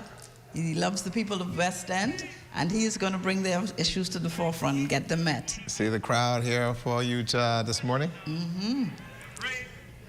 There you go. Kingsley now addressing the crowd down there in West Grand, Bahama. And for him, a very special moment. Also to be in his element in terms of how that's working over there. So I think that's going to be another area for the folks in West Grand, Bahama. This one for the PLP, and this one for you, the residents of West Grand, Bahama, and Bimini. I would like again to introduce you to the Prime Minister, who is here to give his full support. Prime Minister, thank you very much. Yeah, this. Boy, I'm heartened by the support that you've shown for the candidate Kingy. I now know that he's now called Kingy. Now, I'm heartened by it. When you vote for Kingsley Smith, you're not voting for a voice that will be in opposition. You'll be voting for a voice that will be where the discussions are held and where decisions are made. And that will bring relief. He knows what leadership is about. Leadership is about listening. And that's what he's been doing over the last several weeks that he's been amongst you. He knows leadership is about rolling your sleeves up and getting things done. That's what you have in Kingsley Smith. And so we're asking each and every one of you, let me thank each of you first of all from the bottom of my heart for the outpouring of support that you shown him. No doubt the trust that you placed in him will be repaid by him by his tireless efforts and commitment to you as West End and Bimini residents. And I'm sure listening to him and talking to him as he's bringing up concerns to me and to the deputy leader, we understand that we have someone to contend with, that we can't just listen to him. We got to act as he's acting. And so, West End and Bimini, let's bring this home. Let's not bring it home small, let's bring it home large, let's bring it home big. Let's do it there. So I expect each and every one of you to go out and ensure that all our voters come to the poll. Let's vote early so we can party early. Let's vote hard so we can play hard. Let's do it all. Let's do it all for Kingsley. Let's do it for Obi. Let's do it for the Progressive Party. Let's do it for our country. So PLB, the work begins in earnest. Each of you, go and find a friend and persuade that friend that this is the right thing to do. Go and find your children. Go and find your cousins. Go and find your employee. Wherever you find them, and let them know this is the right thing to do. Voting for Kingy is the right thing to do because you now ensure all your concerns will be listened to and acted upon. So BLB, thank you very much. It is now officially F&M party, DNA party, independent party, any other party. Congratulations to all of you. PLP party, thank you. PLP party, PLP party, PLP party.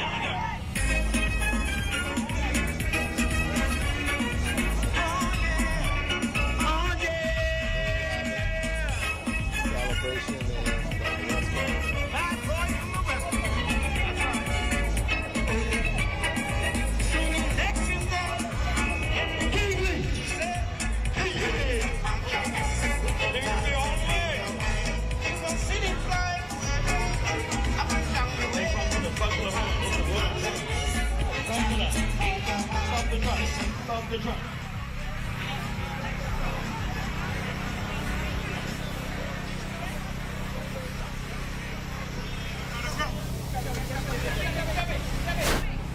Mr. Johnson, because he knows the pressure that is on for both parties. It's a sprint. Yeah, that's what I'm saying. It's such a short window. Yes. Okay, so it's going to be interesting to see how that works. It's a lot of ground to cover in a short space of time. Yes. It's a different campaign. You know, when you have such a short period of time, you have to be strategic. You have to know sort of who you want to speak to. You got to know the message to be able to convince them. You got to also tie up your own support to make sure that your support is strong. Make sure you don't lose any support out there during this period of time. You got to also those issues, those main issues that people are facing, you know, and both sides spoke to it, where there are major issues that folks are having in those areas, and you have to understand those issues, and then you have to present some kind of a solution for them to convince them that you are the person who should be elected. You know, I mean, the Progressive Liberal Party made their case that if you elect them, that there's a seat at the table. The Free National Movement has also been able to make their case, where they are dissatisfied with what the government is doing, and they're saying, look, if you elect us, we have a strong voice, and then we're going to have a strong representation come 2026. And so, both sides, you saw the clear difference in the message that both sides were presenting, and now it's about going to the houses and presenting that message to those residents and see what resonates to the people. We've heard from the two candidates who said, got to come out to vote. You need to vote. And there's no painting over this. Folks need to come out and vote. They have to come out. They got to come out and vote. And I think that's going to be a very important entity in terms of a lot of work to get folks to come out to actually vote on the 22nd. It is, and Ricardo, it's at this point in time that you begin to study that register, because it's the registered voters. Only those who are registered can vote. And so there's now going to be a concentration on who is on that register and reaching out to those persons who are eligible to vote and say, come out and support me. Come out and let your voice be heard. And as a country, as Bahamians, we need to appreciate that democratic right that we have and to exercise that right. Oftentimes you hear a person sitting back, oh, I'm voting, I don't like what's going on. But if you don't like what's going on, the only way you can change it is to get involved and vote. Agreed. And there are many cases, there's still places where persons cannot vote. And for some time ago, there was, as Bahamians, we could not vote in our own country, especially the women. And the women suffrage movement came out and made sure that that is possible. We cannot let what our forefathers did, what those ladies did, go in vain. We have to come out and vote. Yep. And I tell you, that's going to be very important too. Yeah, you had, I think, about 1,800 who were on the register in West Grand Bahama and Bimini last election who did not vote. And so I think it's critical for us to find those voters who did not vote and also encourage them to vote. I think that may be one of the huge deciding factors in this election, is who is able to make contact with those who did not vote and who is able to go and get them and convince them to vote. I mean, normally it's about trying to change the minds of those who may have not supported you before, and then also to keep those who supported you. But I think this election is about finding those voters who did not vote the last election, find out who they are, why they didn't vote, and to convince them that they ought to come out and vote for your particular candidate. I know that's what Ricardo Grant, that's what his team has been, focusing on. Where are those voters, reaching out to them and doing their best to convince them to come out and to support him. But the PLP, they have that machinery to be moving, and I don't want to be a bias, but them women down there in West Grand Bahama, they ain't joking. Let's go back to Aja.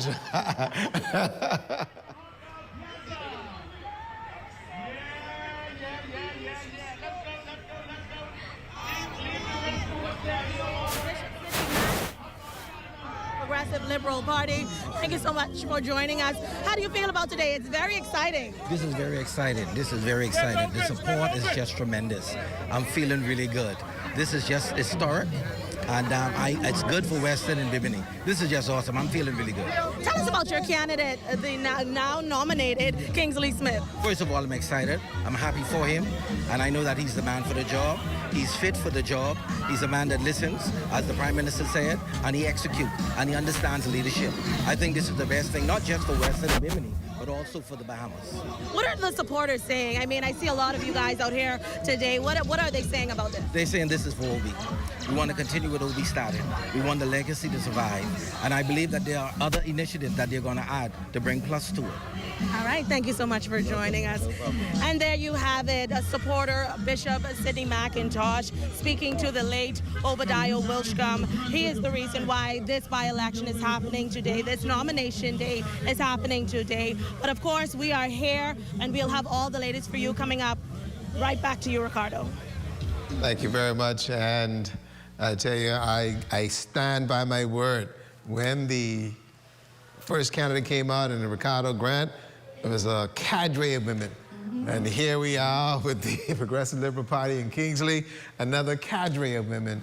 That female interaction is something that you see it, and it's there. Historically, Ricardo, women have been the backbone of politics in this country. Even when women could not vote, women still control the vote in their house, whether we like to accept it or not. And so women have always been those that going from door to door, getting the persons together, getting everything in order, keeping them fed, keeping them energized.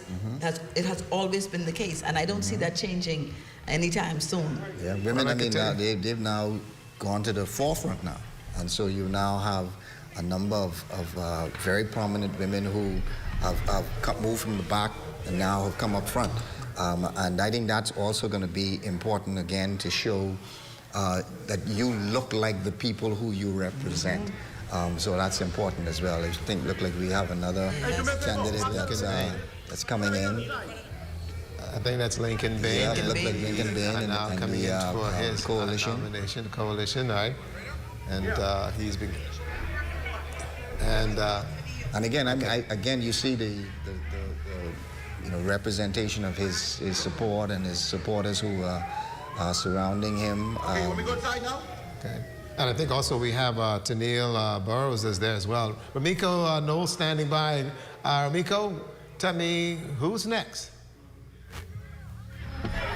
Thanks, Ricardo. We are back at Mount Zion Baptist Church where all of the action is taking place. At the moment, you see Coalition of Independents now preparing to present their leader, Lincoln Bane, who is coming now to nominate himself.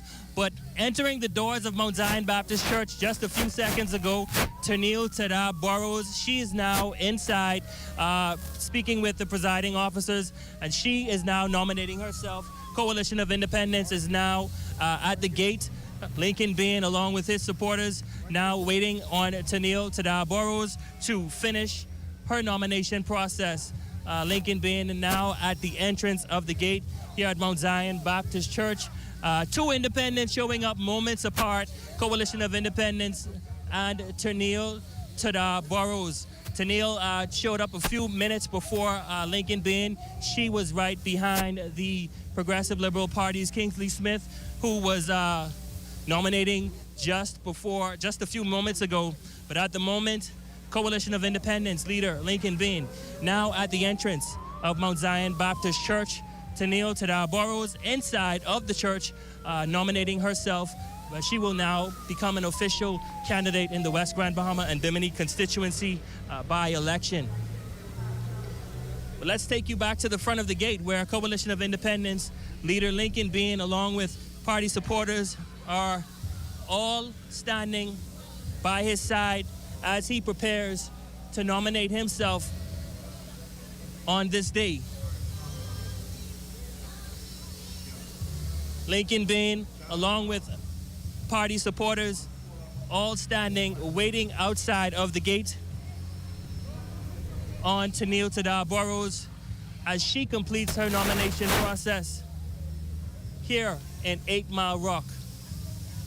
We're going to wait on that process to complete, and until then, we're going to send it back to you in studio, Ricardo. Thank you very much. Here we go. Here is Ms. Burrows as she has now presented her documentation, and she in turn is now being checked off the names against the register. The clerk going through the register looking for the names to verify that these are actual names that is on the registry. The young lady throwing her name into the mix to let you know that she too is concerned about what is happening here in West Grand Bahama and Bimini, actively involved in the community and wanting to take an active role. This is something that we have seen tremendously over the last couple of years, having a number of females that have presented themselves and taking an active role in the political front running. And so that too says much about how and why we're seeing the whole uniting, I should say, of the family, and even in politics, once we finish with that, but we're back to the family. We're back to the family. Yep. It's always the root is the family. There you go. But having seen Tennille here presenting herself, again, it's encouraging, as what Kwesi would have spoken about, seeing a woman, amongst all of these fine gentlemen that we have, but she has the courage to come forward. Yeah. And I think that inspires other young females that if I have something to say, I can say it. In this democratic Bahamas, there is a pathway for me to be heard. And it depends on which level I want to be heard at. And if I want to be heard at the level of being a representative, that opportunity is there. I can do it. And I think that is just such a hallmark of our democracy here that we can't diminish the importance of the opportunity that democracy presents to us. I think the beauty of our democracy, as Cassie had said, is that anyone, once you qualify, anyone can present themselves to be elected. And it speaks volumes, I think, that you have prominent women, not so prominent women, well-known people, not so well-known people, rich people, poor people, who are able to come and present themselves. Once you have those 5 persons that will nominate you, everybody is entitled to be heard. And it's important, again, because it brings to life issues that they speak to that, you know, the normal political parties may not speak to, but it, again, presents a voice. Now, at the end of the day, you know, whether they have a realistic chance of being elected is one thing, but just the fact that they have a voice and they can speak to these issues is an important thing. There you go, and there she is, Janelle. She handed the cash to the officer. 4 $100 bills. Yep. I counted myself. Yeah. And, you know, there's always a you know a key thing that's being said as to whether or not you will get your deposit back. You know, you have to have a certain number of persons who voted for you in order to get your deposit back. So, you know, we'll see. Yeah, you have to get at least a third of that voting block to come back, but she has made a statement here, and that statement is that I want to be heard, like you said. I want to show that there are some things that needs to be said, and I will stand and be counted. And I think that's what it's all about, because in many countries, uniquely, it's not done. No. I know at some levels it's not done, you know, and it's very pleasing to see where we are as a nation compared to other countries where the women's voice is not even heard. You know, your place is behind and whatever, but now we're seeing the growth and giving our young girls the message. You could do this. And women are throughout the political landscape of this country. In many positions, we see ministers, we see governor general, we've had a female deputy, you know, and so there is all rules that are open to females now. And the truth of the matter is, at some point, we're going to also have our first female prime minister. That's going to happen at some point. And so once we keep pushing and the females keep presenting themselves, it will happen. And that's throughout the Bahamas. Even in the heads of corporations, we have women, you know, everywhere, in every facet of society, women are elevating. And you need to have that. I think at the level of governance, you need to have that equal voice. You know, there are some things that women are going to be able to speak to that men may not speak to.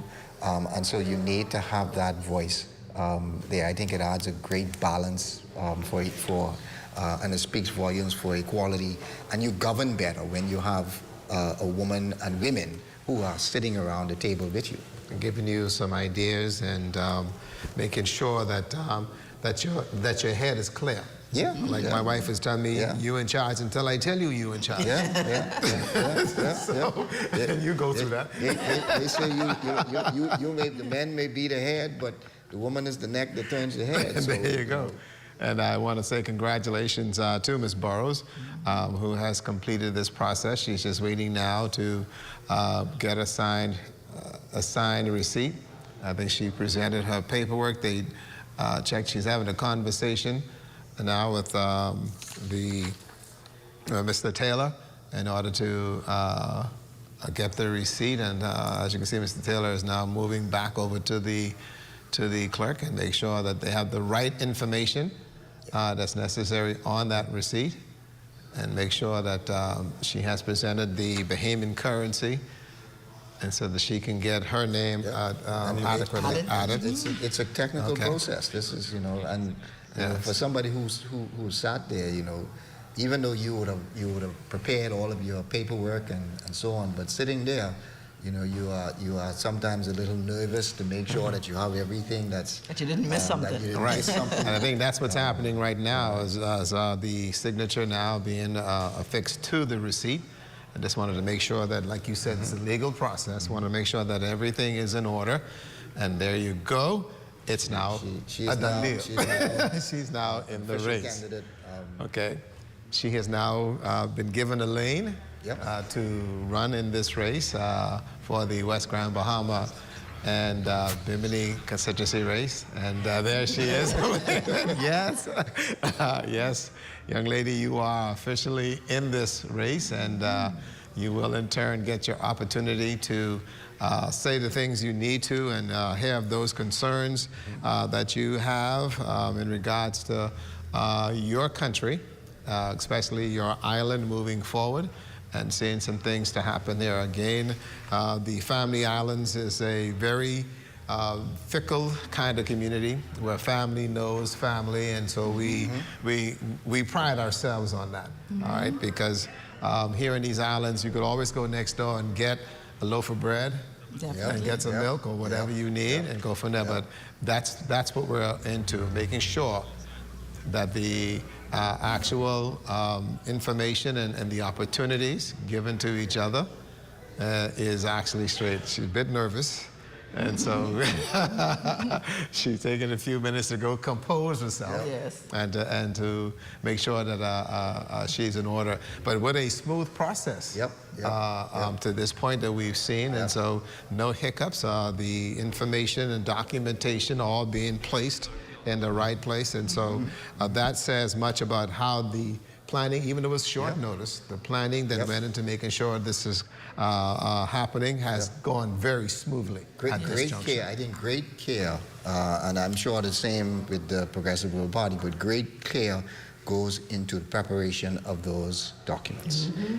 It is those documents you cannot afford to get wrong. And so, you know, ever since you become the representative of the party, you begin to prepare them, lawyers for the party, look at those documents, go through them with you to make sure that everything is in order.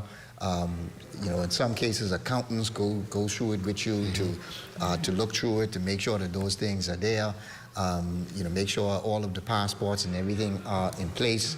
So, you know, it's a very, very technical process to make sure that you have everything in order, because you cannot afford to get that wrong. And sometimes there's several copies. Yeah, oh yeah, absolutely, absolutely. Just in case it gets lost, there's another one. There you go. Hey, let's hop west again to Asia, and there is Ms. Burrows, and she has now completed the process, and so she has her documents, and taken a moment. There's her receipt.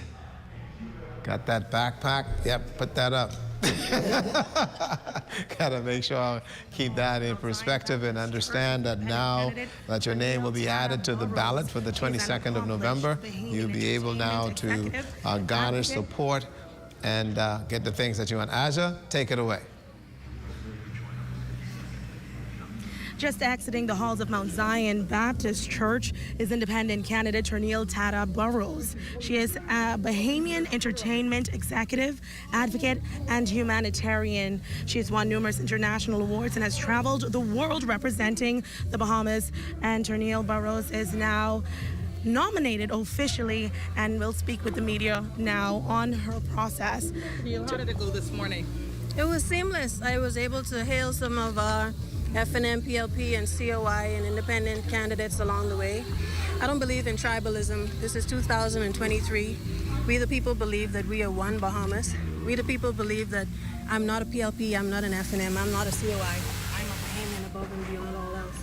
So on this time, I'm taking a stand for the women, for the children, for the little boys, for the young men on the streets, the rate of recidivism that we have in the Department of Corrections in the province. In the constituency of Elizabeth, where I ran before in 2017. This is a new wave, this is a new day. There's not going to be any change or substantive change if you elect another MP to Parliament that wears PLP colors or FNM colors.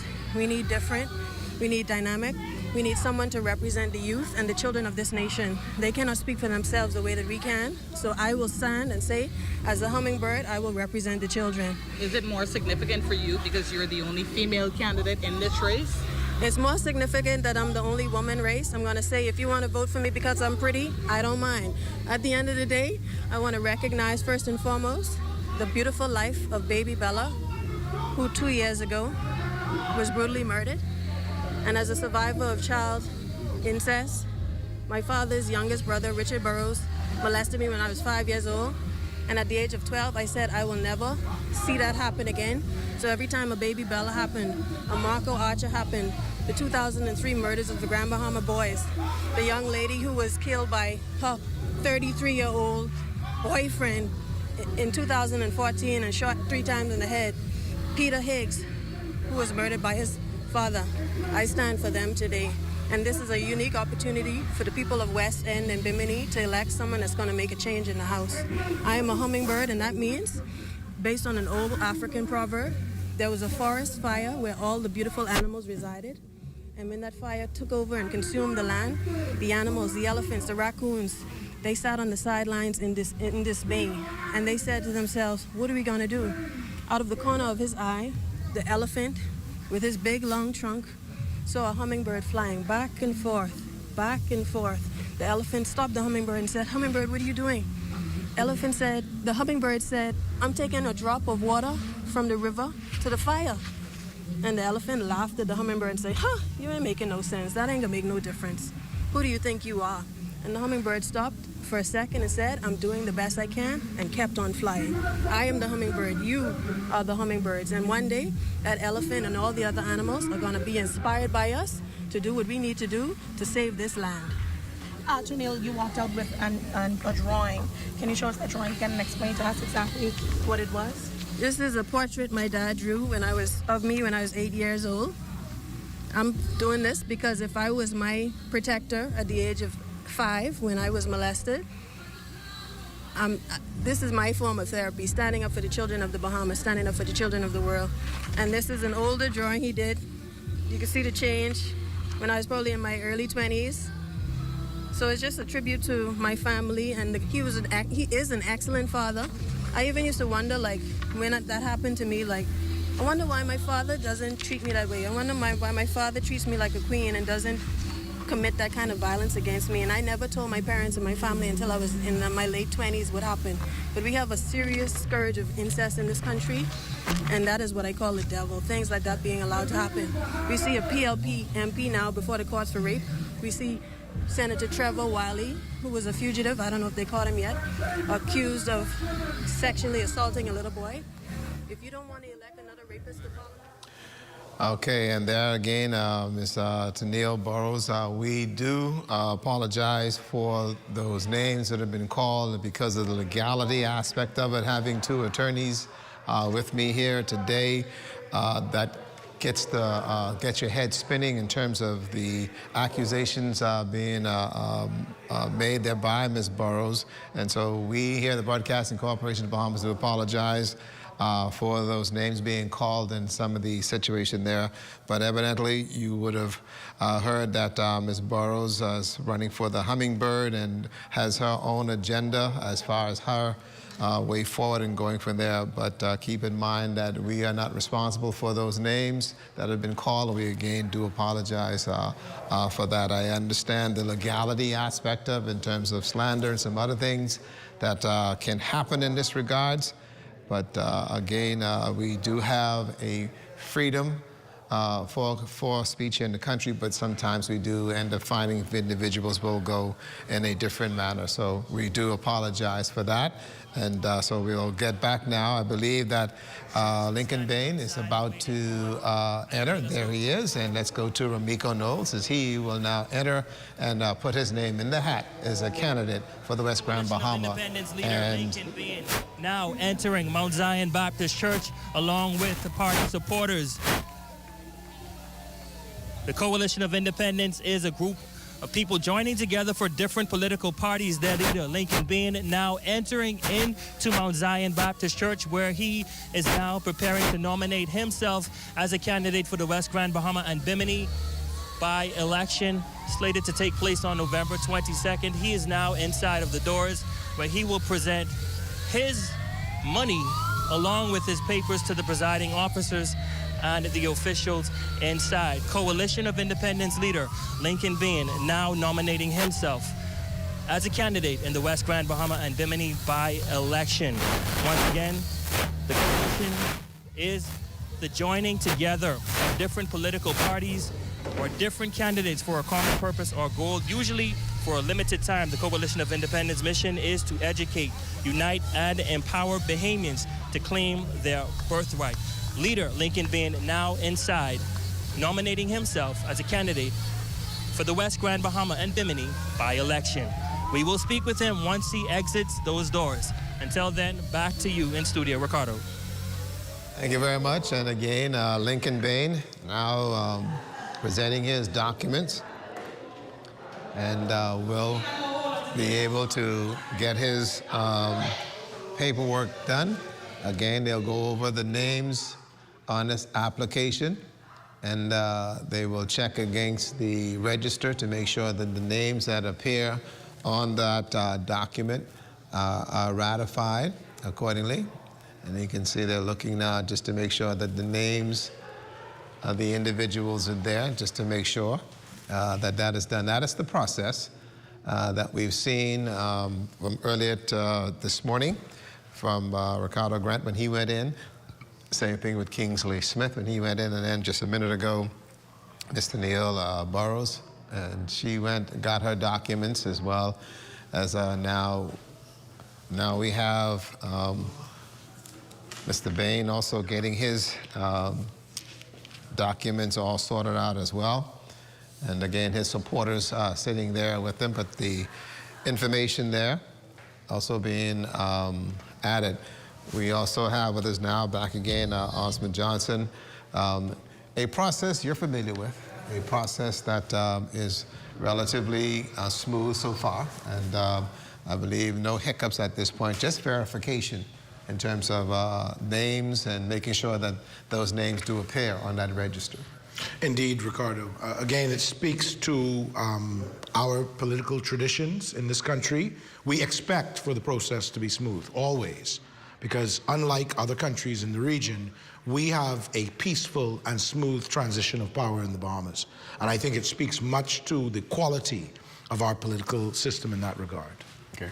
We also see the supporters there with the coalition flags, and again, another indication of the kind of support that we're now seeing. And as you would have heard earlier in our broadcast, Osmond was talking about having independent candidates contest these various seats, and now seeing this by-election, having the independent candidates also avail themselves for service, says much about the openness that the Bahamas does possess. And so, again, we are getting there in terms of our political maturity, but again, it is a slow process. It's not something that happens overnight. Many countries don't do this and have the smooth process that allows for the election process to be heard. And so for us to see this happening here says much about the way where we've come. It does. It's commended. It is to be commended. We have come a long way since independence in 1973. And again, I remind our viewers that until 1967, the majority of our population did not have the right to vote. So it is of fundamental importance that all of our Bahamian citizens understand just how much of trials and tribulations, how many of them our forefathers went through for us to exercise the rights that we are doing so right now. And there you can see just the verification. There is a voter's card, making sure that the voter's card is a valid document from the last election. Again, the register they were looking at, and so the supporter has presented the voter's card, and then it has to be also verified by the officers that it is a issued and legitimate document, and they'll verify that against the register to make sure. And then again, what will happen from here on is that getting the names off the register is going to be very, very important now to all of the candidates in order for them to begin the campaigning and moving and finding the individuals and getting their take and convincing them to go to the polls and to go into the voters' booth and to give them that X, which is very, very important. And so once you would have gotten your receipt, the work starts. That is correct, Ricardo. I want to bring our mind back to a report that I myself read, actually, that was issued by the U.S. State Department for Foreign Affairs. And in the report, it mentioned how in the Bahamas we have a particular reality in our political sphere, insofar as the sizes of our constituencies are usually small enough that every member of the electorate has a reasonable expectation to have access to and communication with their members of parliament. So the Americans obviously recognize, as I'm sure we do in this country, that we have a political tradition that is very much focused on one-to-one interaction between the political candidate and the members of the constituency that they wish to attract the vote of. And that is also one of the key points that you'll find. And there's Mr. Bane. He will get his receipt. Yes, he has now been given the official entry as a candidate for West Grand, Bahama, and Bimini in the upcoming by-election that's set for the 22nd of November, which will be very short-lived because it's only a couple of days down the road, right after the Thanksgiving day, which will be that Thursday, and then it's going to be right there, Thanksgiving right afterwards. So we go before the turkey is served, and then after that we'll find out what happens there. But Aja is standing by, waiting for Lincoln Bane to exit and get a comment from him. Aja, tell me, how is his supporters now reacting to the fact that he has gotten his receipt and is now a candidate in the upcoming by-election?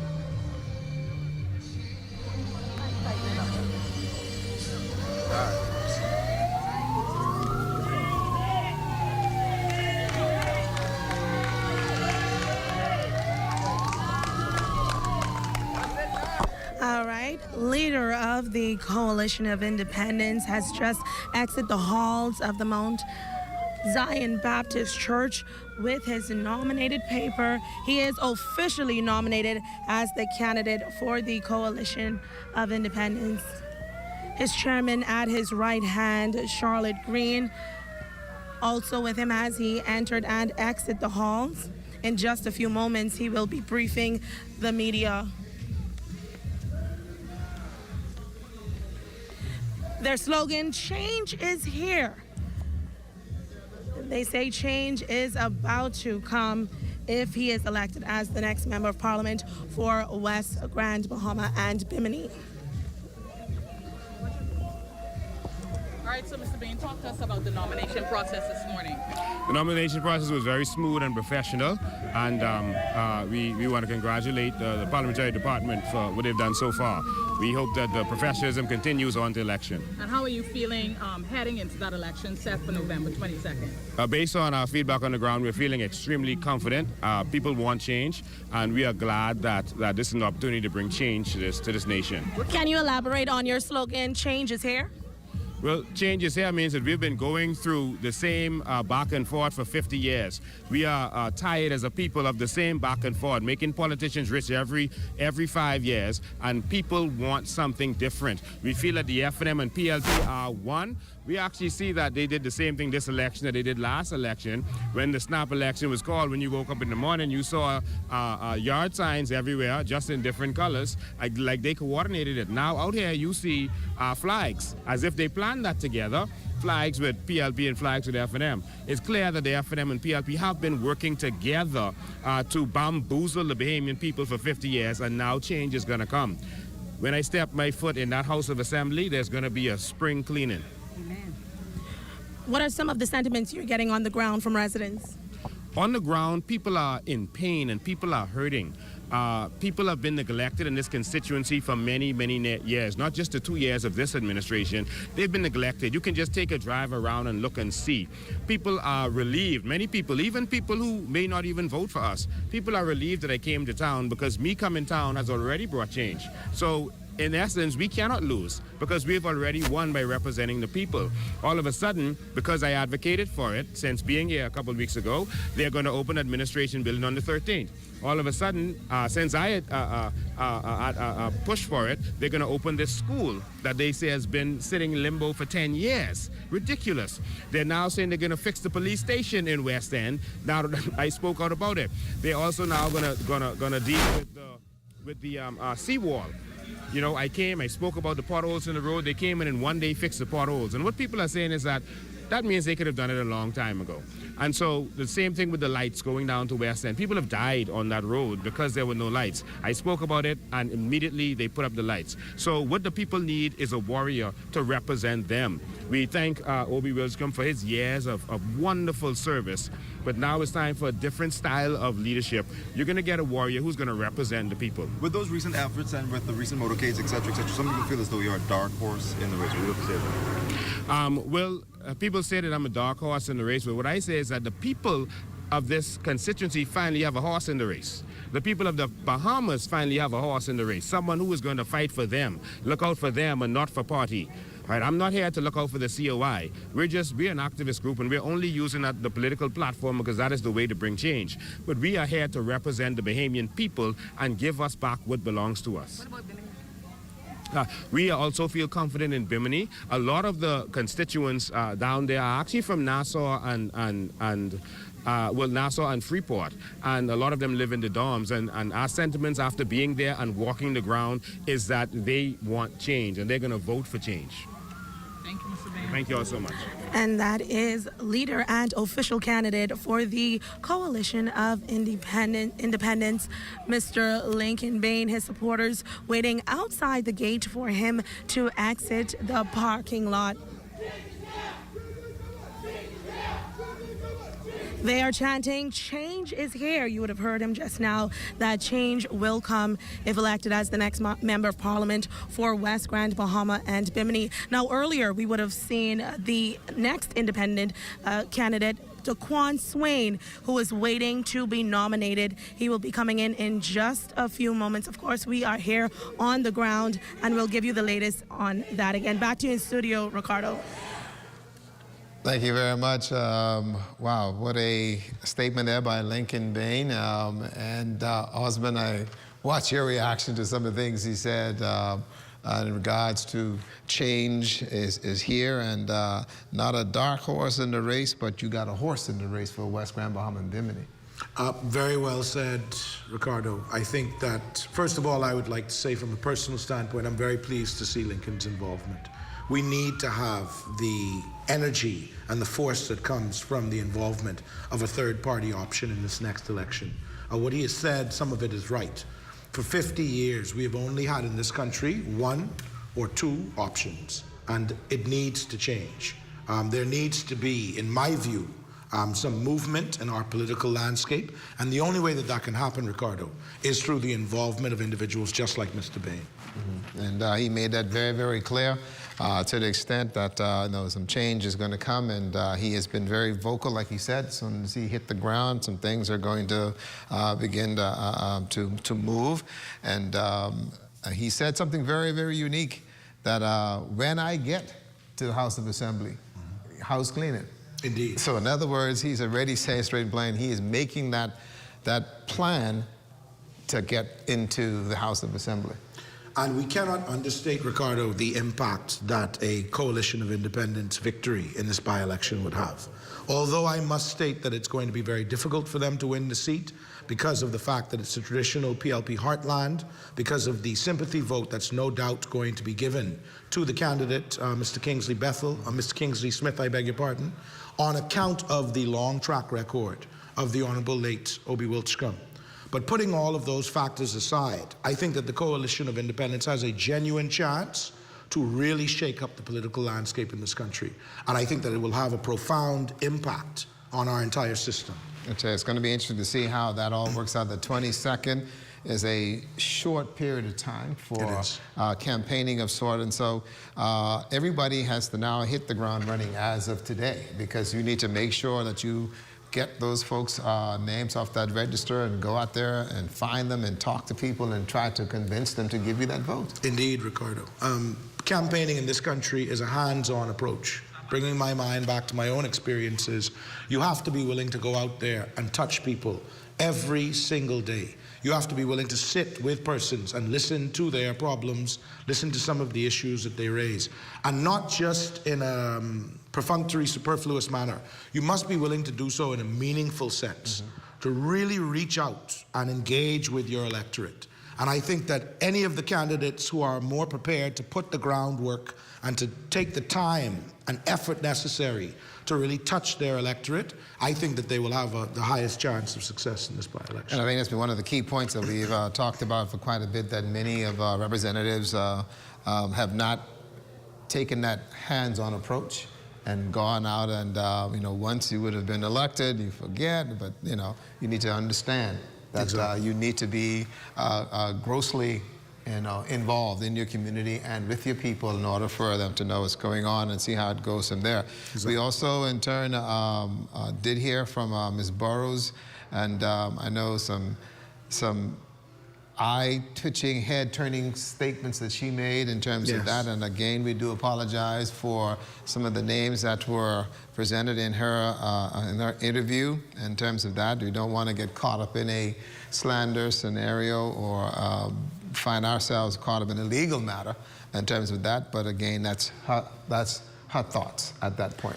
Indeed, Ricardo, while some of the commentary perhaps was not well placed for the context in which we're speaking of today, I still feel that it shows in this country we respect the right to freedom of speech. And I think it's a fundamental cornerstone of what marks us as a truly democratic society, that individuals can freely express their views, and albeit it should be done in a respectful manner. Ricardo. There you go. And so the hummingbird, again, is official.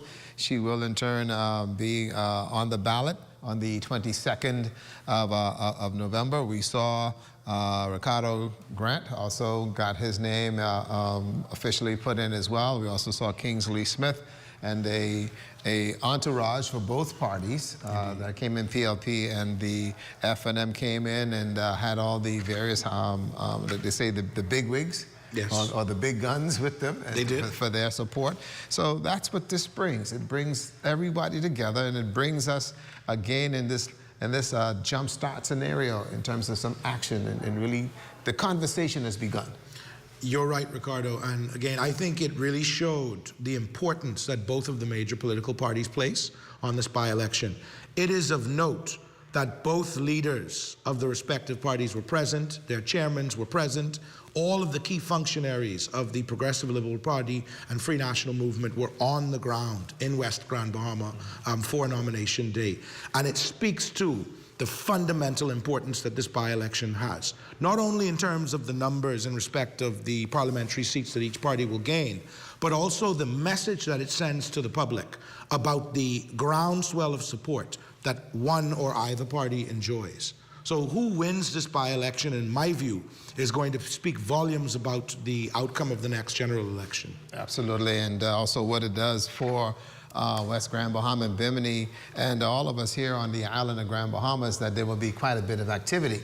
Okay, indeed. And with the activity brings some financial resources as well. So folks are going to be coming in from New Providence and from all over the country in support on the two divides. And so that means that the restaurants and various other places will also see the benefits of that. And so Grand Bahama in itself would benefit greatly as we move to the by-election process. Yes, Ricardo, and it's very important for us. Again, some of the issues that are affecting the electorate in Western Grand Bahama and Bimini can be extrapolated and really applied all over this island.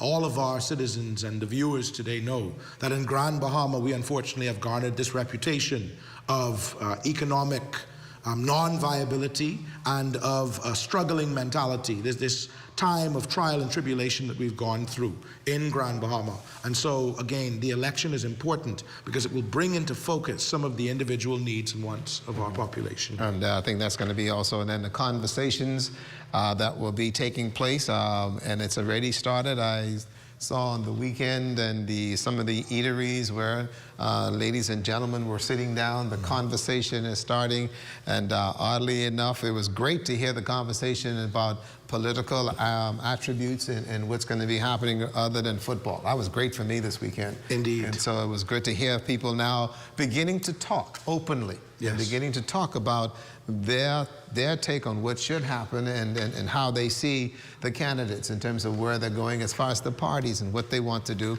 That works out well. It does. Ricardo, the political discourse is a part of our political traditions in this country. As Bahamians, we like to vocalize what our views and perspectives are, not only on individual candidates, but also the track records of these parties, their policies, some of the issues on the ground. And I think it's a wonderful manifestation, not only of the political traditions, but also there's a cultural aspect as well. There's a particular way that we do politics in the Bahamas, Ricardo. And I watch a lot of folks pulling up information about previous years and moving forward and how this is all going to work out. I know we do have a team that's on their way into Bimini, and so we'll be able to get information from Bimini and get their take on what is transacted here today. We'll be able to get that. We're still in the Western District. We have, I believe, Dquan, who should be nominating in just a moment, but a smooth process at this juncture. With the parades to the march to the registration and go from there. And so we'll see how it goes. Okay, we do have Aja Quant standing by. Aja, what are they saying to you? Government ain't give holding for more cameras than just one camera. We can change things. I know that's true.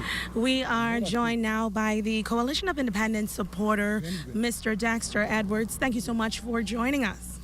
Thank you. It's a pleasure to be here. Today is an exciting day as your candidate was just nominated. Talk about that. Yes, most definitely. Well, if you all know, the COI were all once either FNM or PLP at one point in life, but we decided if we want to see the change, we must become the change that we want to see, because neither party has been giving us the change that we desire in this country. The COI, we are an organization that we are fighting for the birthrights of Bahamian citizens. We are fighting for our inheritance. And so as we stand, we're not just standing here for ourselves. And this is why we take this so serious, because we are nation warriors. We are fighting on the behalf of this country. We are not just fighting on the behalf of colors. We don't see ourselves as being political organization, so to speak, but we see ourselves as being ambassadors for our countries and warriors for our country. We want to see the power back in the hands of the people rather than in the hands of the politicians. That is where we stand. We want to see our citizens becoming the owners of the economy. We want to see our citizens in power and not just a select few being empowered as we see today. We want the Bahamian to prosper whether we are in power as the COI or whether we are out of power. We want to set up policies that whether in power or out of power, every citizen will prosper from it across the board. That is what COI is all about. Is COI confident that Mr. Lincoln Bane will be the next member of Parliament for West Grand, Bahama, and Bimini? Oh yes, we got this. It's gone. It's over. It's finished. West Grand, Bahama, and Bimini are COIs. And we will take this by-election. Lincoln Bane will be the next member of Parliament for West Grand, Bahama, and Bimini. We are confident of that. Okay, thank you so much, Mr. Edwards. Thank you. Well, there you have it. You have the supporters here from the Coalition of Independence supporting the now nominated Mr. Lincoln Bane. He has just finished being nominated here at the Mount Zion Baptist Church in 8 Mile Rock, and they paraded down the hall with the song Stand Up. And of course, this process has been ongoing from 9 a.m. this morning. Many of those persons coming back to be nominated. Ramiko, I think it's been an exciting day. Absolutely, it's been an exciting day. 4 candidates have nominated themselves so far. And just to give you a quick recap of what we've seen, at the 9 o'clock hour, we saw Bishop Ricardo Grant. He was the first candidate to nominate himself for the Free National Movement. Shortly thereafter, we saw Kingsley Smith for the Progressive Liberal Party. As soon as he was able to make his exit, Tennille Burrows was the independent candidate, the first to come in and nominate herself. And she was followed by the Coalition of Independence leader, Lincoln Bane. We're now waiting on one more candidate candidate, that is Dquan Swain, the independent candidate, who is expected to appear or arrive any moment now to nominate himself as a candidate for the West Grand Bahama and Bimini constituency election. This has certainly been an exciting day. We've seen a lot of pomp and pageantry and a lot of passionate supporters coming to represent their candidate of choice, the person that they would like to see represent the people of West Grand Bahama and Bimini in the upcoming by-election. And in addition to all of that, with this nomination day being held in 8 Mile Rock, it's bringing a lot of economic impact to this constituency. Many persons, from breakfast to lunch to dinner, many businesses are thriving off of this particular day, so I'm told by other supporters out there. Absolutely. You know, when we arrived here today, the streets was completely jam-packed with persons and residents from the 8 Mile Rock community. If you take a look alongside the street, you can see that the flags from both of the major political parties in the country, the Free National Movement and the Progressive Liberal Party, completely just filled with banners throughout the streets. And rightfully so, headquarters is right along downside the road. And as you can hear, very in the background, passionate supporters of Coalition of Independence, Lincoln Vane, still chanting, change is not coming,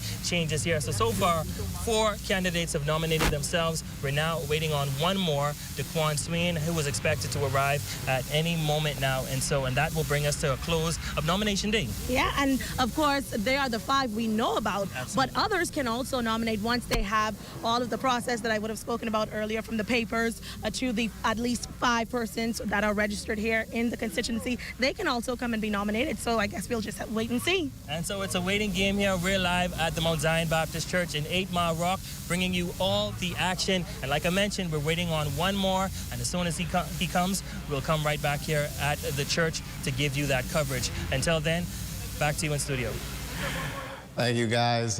Boy, like you heard from Aja as well as from Ramiko, that there's much activity in the West Grand Bahama area.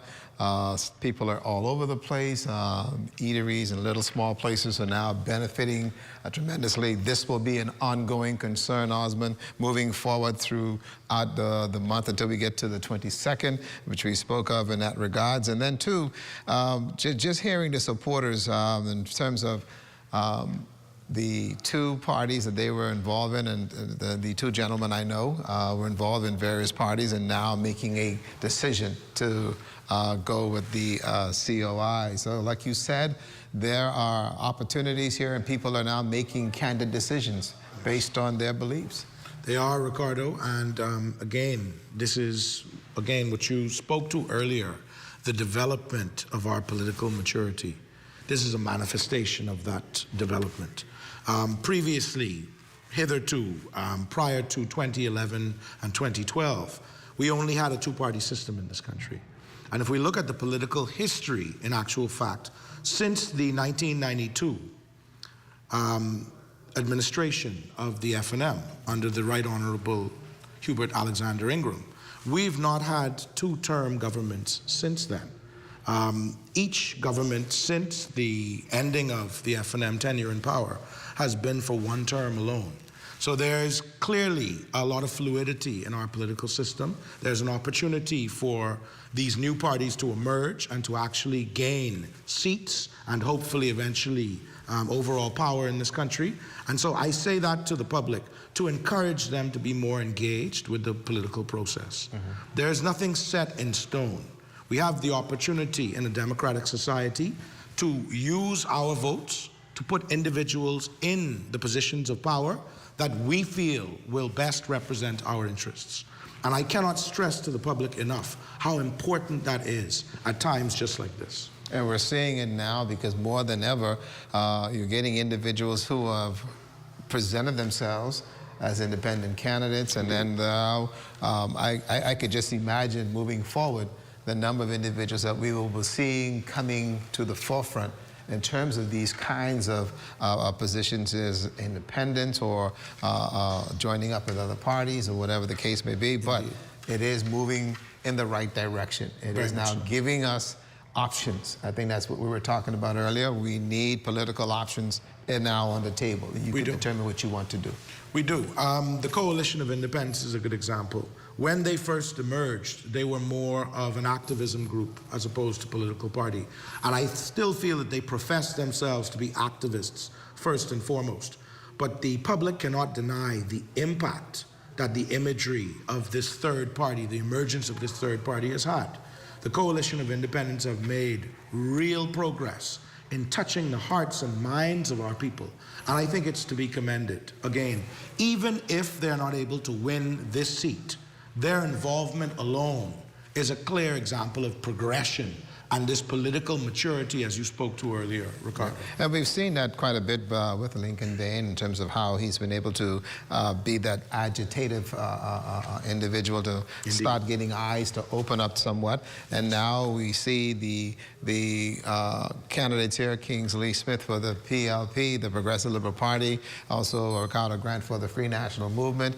And then we also have sitting right there in the middle of this is Neil Burrows, who is the hummingbird looking for that opportunity to work for child protection and other different things that is near and dear to her. And she said point blank she is a advocate down the road. 2017 she was also there running in Elizabeth, and here she is involved here, and we shall see more individuals like Neil emerging down the road. What is going to be interesting moving forward is as Crazy Thompson would have said, finding those 1,800 people who did not vote in the last election, and finding out why they didn't vote and getting them to commit to voting now. And then on the other side of the coin, the Progressive Liberal Party is saying this one is for Obi. Right. And so all the soldiers, the women are there like crazy, and so they are there like mad in terms of that, okay? But let me say at this point, the late Obadiah Wilscombe, during a meeting in 2019, talked for almost 2 hours about the kind of political candidate that one should look at to represent any constituency. Let's take a look at this clip that highlights his own words that a successful candidate should have. Choose our candidates. And who's going to choose those candidates? And what are we looking for in the candidate? And how do we know that person, not because you like them, is a great candidate? All great questions that the late Honorable Obadiah Wilscombe answered during a meeting held in West Grand Bahama in 2021 as he sought to be nominated. He advocated for runoffs as a means to empower the people in determining the most suitable candidate. And we had to do 3 runoffs before it was finished. And so why aren't we allowing the people then to make the decision? Everybody shows up and says, I want to be a candidate. And everybody would do some bootlicking to be a candidate. But are they going to be a good candidate? He believes voters should consider the traits and qualities of an individual when making their choice. What is their characteristics? What did they do before they tried to be a candidate? Tell me about their service to country. Tell me about what they did. Did they just simply come out of law school or come out of med school or come out of the accounting field and say, I want to be a candidate? What committee you was before? Were you ever part of any bodies? Did you participate in anything before? Oh, no. Oh, no. What you going to do now? The One Love MP told meeting attendees that the worthiness of an individual for public office should not be determined by their profession, but rather rooted in the nature of their heart. The great Sir Lyndon Pinlin used to say that you could always see somebody teat, but you can't ever see the heart. It's the heart. It is that's why you end up with the Clarence Baines and the Clifford Darlings. If you were asking them to be college graduates, they were not. What they were, though, were people who cared about people. He says a leader is defined by their love for people and their dedication to serving them. You're looking for those persons who are not trying to be served, but want to serve.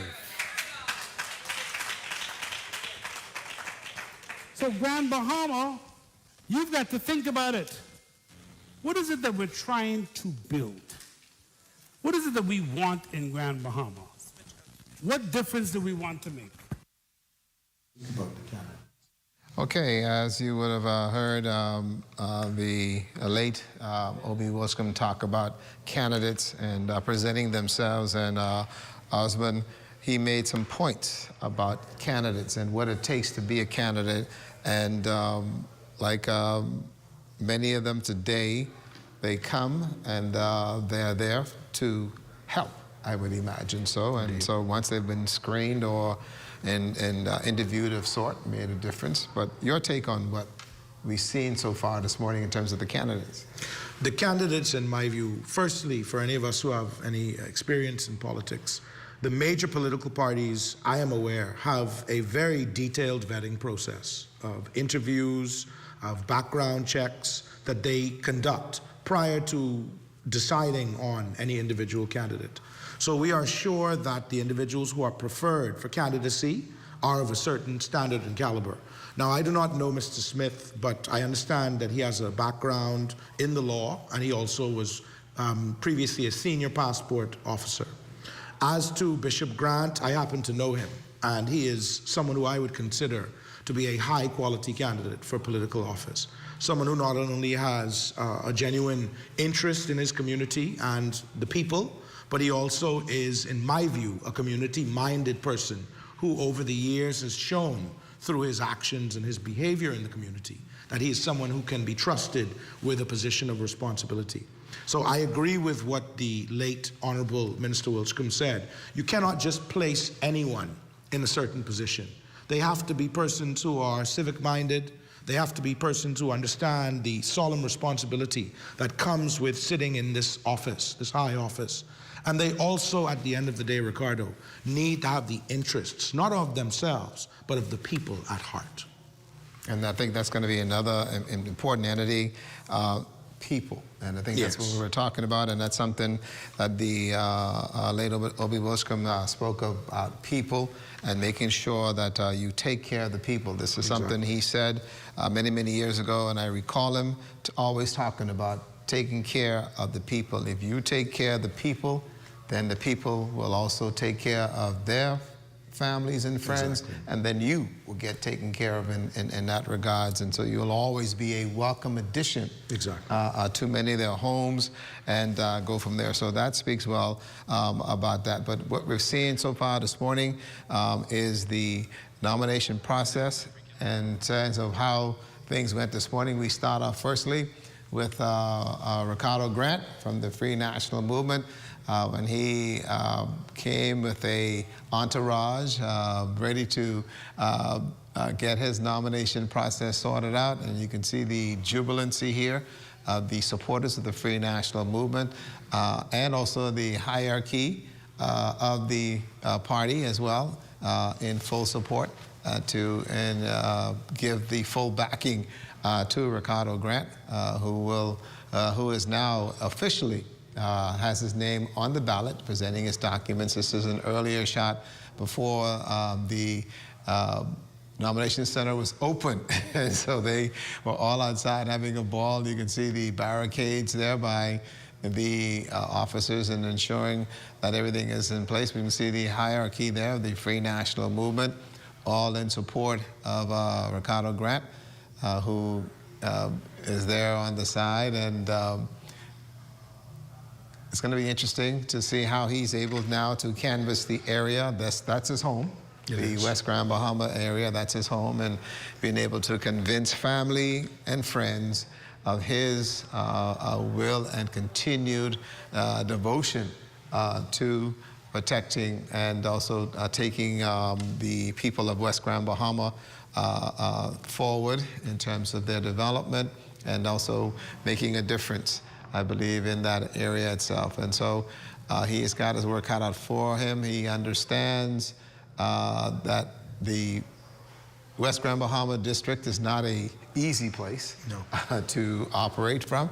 And so he will be on the ground, moving here, there, and everywhere. There's a aerial view of the support mechanism for Ricardo Grant. This was early this morning at 9 o'clock, and being the first to nominate today, a very smooth process for him as well. And as you would have heard from Romiko and Aja, really jubilant celebration, and the number of vehicles there solidifies the fact that the West Grand Bahama constituency is getting a little economic boost of individuals who have parked their vehicles and down. And I know this time of the day, folks are now looking for things to do and to go from there. So that speaks well for the economy and how it's going to be. I know Bimini is going to be jumping as well. And then the Progressive Liberal Party, there is Kingsley, and the supporters of the Progressive Liberal Party also there as well. And so you can see that much is happening, and it's a bright spot, and I feel it, and the residents of West Grand Bahama are feeling the excitement in terms of how they are going to be able to get to the polls and to be able to, one, determine who will be their representative moving forward and into the next general election that will be coming up shortly in another couple of years. And these years are flying by. I don't want you to believe they slow. This year done gone, and we'll be in 2024 in a matter of a few days. And so things are moving well. But for the country as a whole, we have done very well, and we ought to be congratulated as citizens because of the manner in which we carry ourselves. And I know for you and many of those who are involved in the legal profession, it is a difficult one, but it is a transformation from where we were to where we are, which is a very good place to be. It is, Ricardo, and again, without repeating myself too much, we have come such a long way over the past 50 years to have built the stable democratic society that we currently enjoy, where we really are an example to the entire region as to what good governance can bring. Yes, we are not perfect in the Bahamas. We have a myriad of issues, both social, economic, and otherwise. But if we compare ourselves, Ricardo, to some of the other countries in the region with the issues that we see taking place, for example, in places like Haiti, in the Dominican Republic, in Jamaica, to use as examples, we are worlds ahead, Ricardo, in terms of our standards of living, in terms of the absence of violence and division in our political processes. And, Ricardo, we have much to congratulate ourselves for. It is the legacy of good governance over 50 years that has brought us to where we are. And this, as you see here, the Progressive Liberal Party this morning coming to ratify and make sure that Kingsley Smith gets in and gets himself on that ballot. And in many of those Caribbean countries, you'd have never seen that. You would have seen turmoil as other factions would have interwoven and gotten themselves into some things to happen. But having to be in this beautiful little country of ours, we are free to have an event like this, the nomination day for the by-election, and going from there. I've had opportunity to work in many of those Caribbean countries, and believe you me, it's a difficult thing, but this little country, in terms of our maturity, as far as over the past 50 years we've been able to do, has spoke well. And so we are just about almost ready now to go back west as the Dquan Swain has made his way to the center. It is from 9 until 12. So he still has some time in order to get his nomination process all sorted out. And so let's go to Ramiko Knowles, who's standing by with candidate number 5 here on nomination day. Ramiko?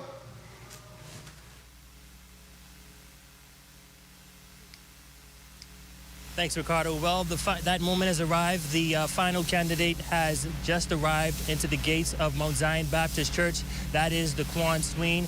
He will be the 5th person to nominate himself.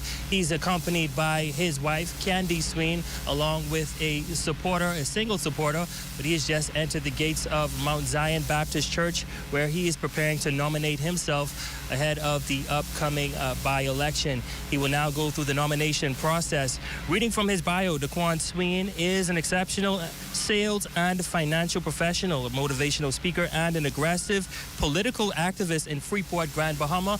He's now entering into the doors of Mount Zion Baptist Church, where he will present his $400 and his nomination papers to the presiding officers and the officials inside. And that is the final candidate, or independent candidate, that has just entered into Mount Zion Baptist Church's doors. And we will speak with him once he completes the nomination process and comes back outside. Until then, we're going to send it back to you in studio. Ricardo. Well, there you go. Thank you very much. Dquan has reached, and he is now going through the process. As he's presented his papers, and they will now go through them and look at the names on that form and then verify them to the register, as they have done with the 4 candidates already, and verify to make sure that those names that he has on that paper do in turn coincide with the register and the registered voters in the West Grand Bahama constituency. And so once they would have ratified that, then he will present the $400 that will in turn make him eligible. And also keep in mind too that he has to also present at the same time the documents to verify his financial structure and disclosure act as well, which is very, very important. And getting that out of the way shows that it verifies that he is qualified to be on the ballot. And as you can see, the conversation he's having now with Mr. Taylor, just to make sure that he understands the information that he has put forth and signed off on, and having a JP sign off on it and put the seal in that regards. And so that too becomes very, very important. And you can see the name of the clerk there flipping through those pages and getting it done. One thing we can say about our process is we have the documents to verify, whereas in some countries half the stuff disappears, you can't find it and whatever. But in our country, we can say the Parliamentary Registration Department does a very, very good job of making sure that every citizen that is qualified to vote, name is on that document, and they go through that register continuously. And it's not just a election period process, it's an ongoing concern to make sure. That's why when the call came that there will be a by-election, and the encouragement of getting folks who have not registered to go and get registered, to make sure that your name is on that register, because some folks would have actually moved into the Western District and some would have left the Western District, but you still wanted to make sure that your name was there so that you can be an active participant in the by-election set for the 22nd. And keep in mind too, for you folks out there that is looking down to the 22nd, the laws that apply for a general election will be in effect here for Grand Bahama, which means that once the polls open, everything around here is going to be shut down until after the fact. And so the same thing will apply. A lot of folks saying, well, it's only in West Grand Bahama. No, no, no, no, no. It's for the entire island of Grand Bahama, from East End, from over there in Sweetens Key, all the way to Bimini. The island is going to be under the election rules, and so you'll have to govern yourself accordingly, and so that folks can go to the polls with a sober mind and make the decision that they need to determine who their representative will be. Yes, indeed, Ricardo, and I think that that's very important. Again, the exercise of the individual's right to vote in a democratic society is perhaps the most important civic action that an individual citizen can take. And so, as you spoke to earlier, in this constituency in particular, the investigators have identified that there are at least 1,800 individuals who did not vote at the last election.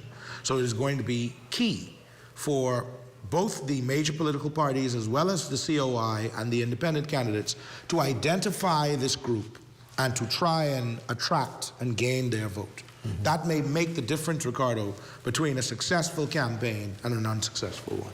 And it's going to be an interesting row down there in terms of that, because you find that those communities are very close and tight-knit.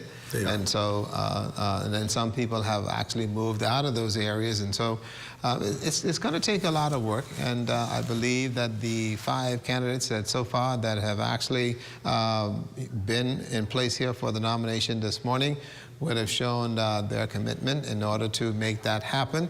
And so we will go from there. But we've seen now this is the 5th candidate, Mr. Swain, who has now presented his information, and now they're just double checking to make sure that everything's in order and put the right name on the receipt before it is signed. And so, yep, there it is. There's the signature on that receipt.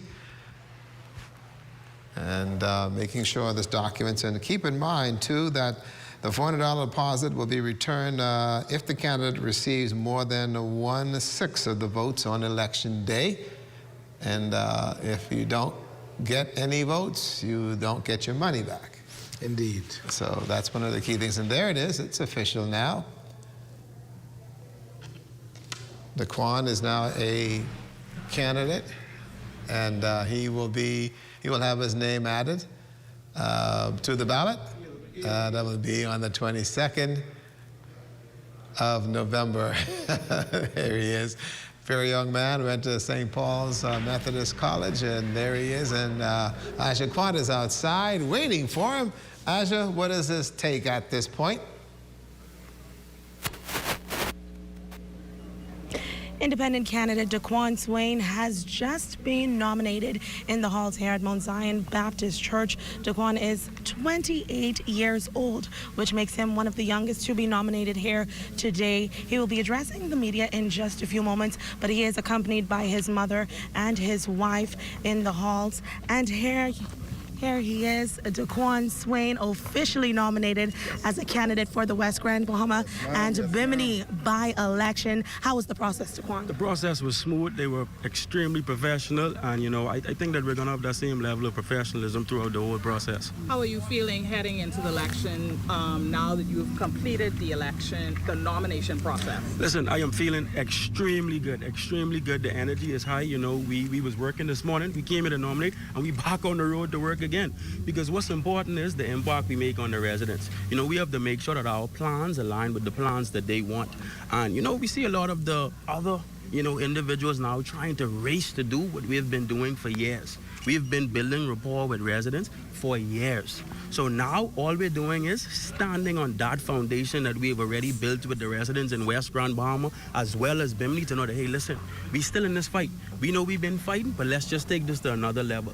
28 years old. You're one of the youngest persons. Oh, You're one of the youngest persons in this race right now. How does that feel, being one of those young persons? See, what I say is you need a mixture. The demographic has to be a mixture. You need mature individuals who have that experience in Parliament, and then you need innovation. So that's when young people like myself need to step in, because when we have a mix, you have people who look like me who are now making up the biggest demographic of voters, so they know that Dquan Swain is one of them. He's relatable. He understands the issues of today. He understands that the issues that we had 20 years ago, those solutions can't fix what we face today. We have to understand that it's the old model of how we were doing things and operating as a community has failed us. And now we need that new voice in there who understands and relates to the young man who is 18 and 19 years old, knows his issues, knows what he's going through, and who also can relate to the mature in the community to know what they need as well.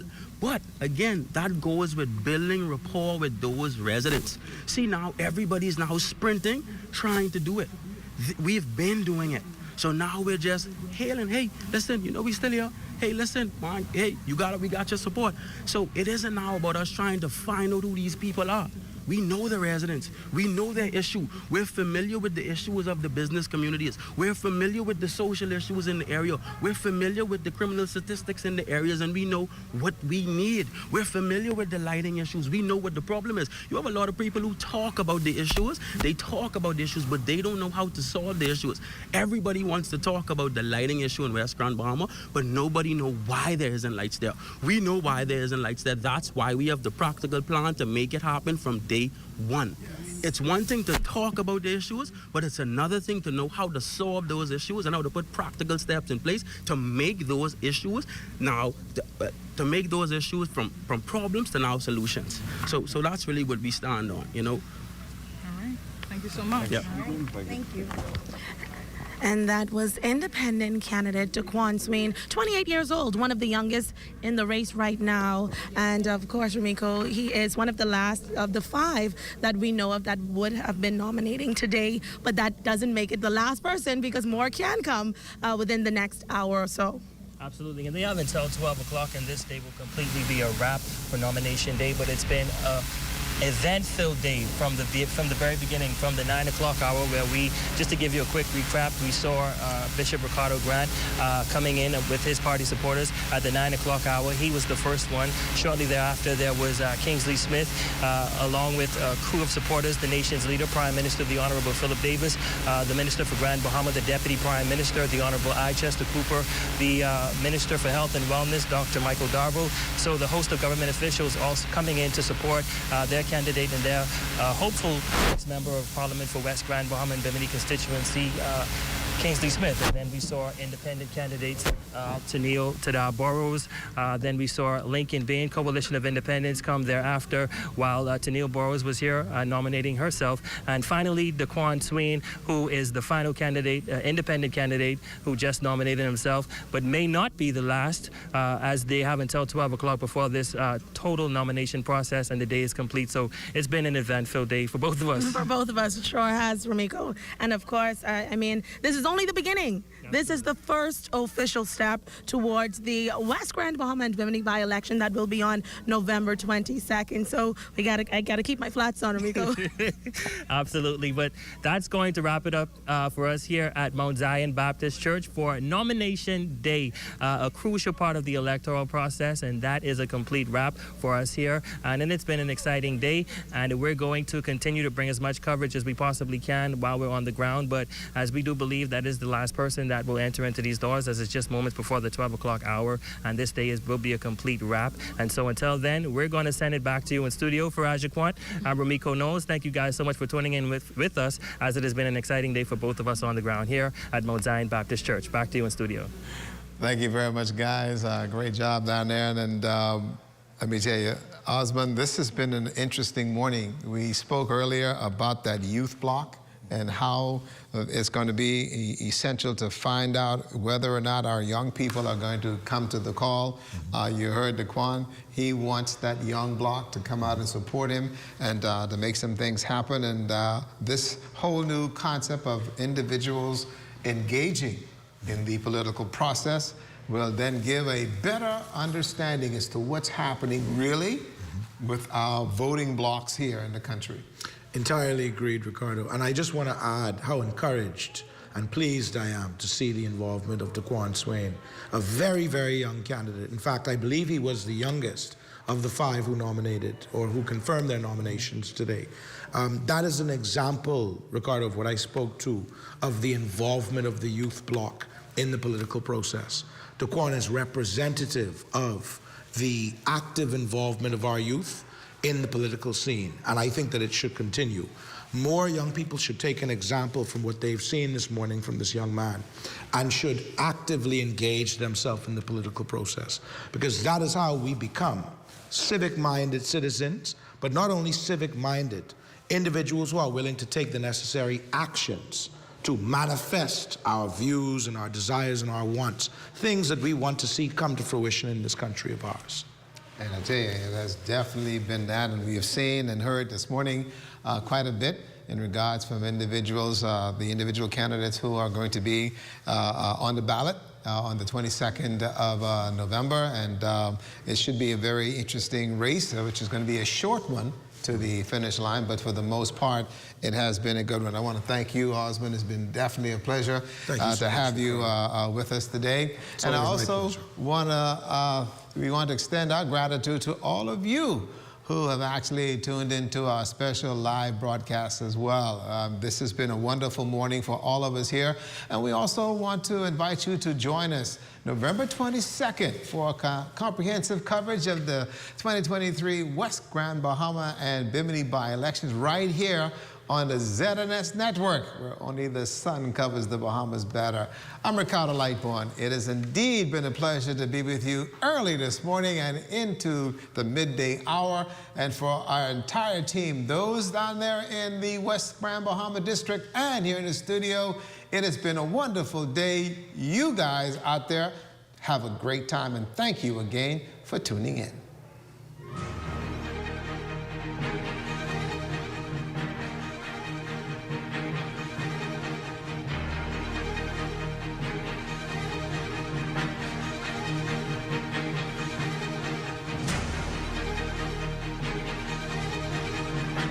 Do you hear that?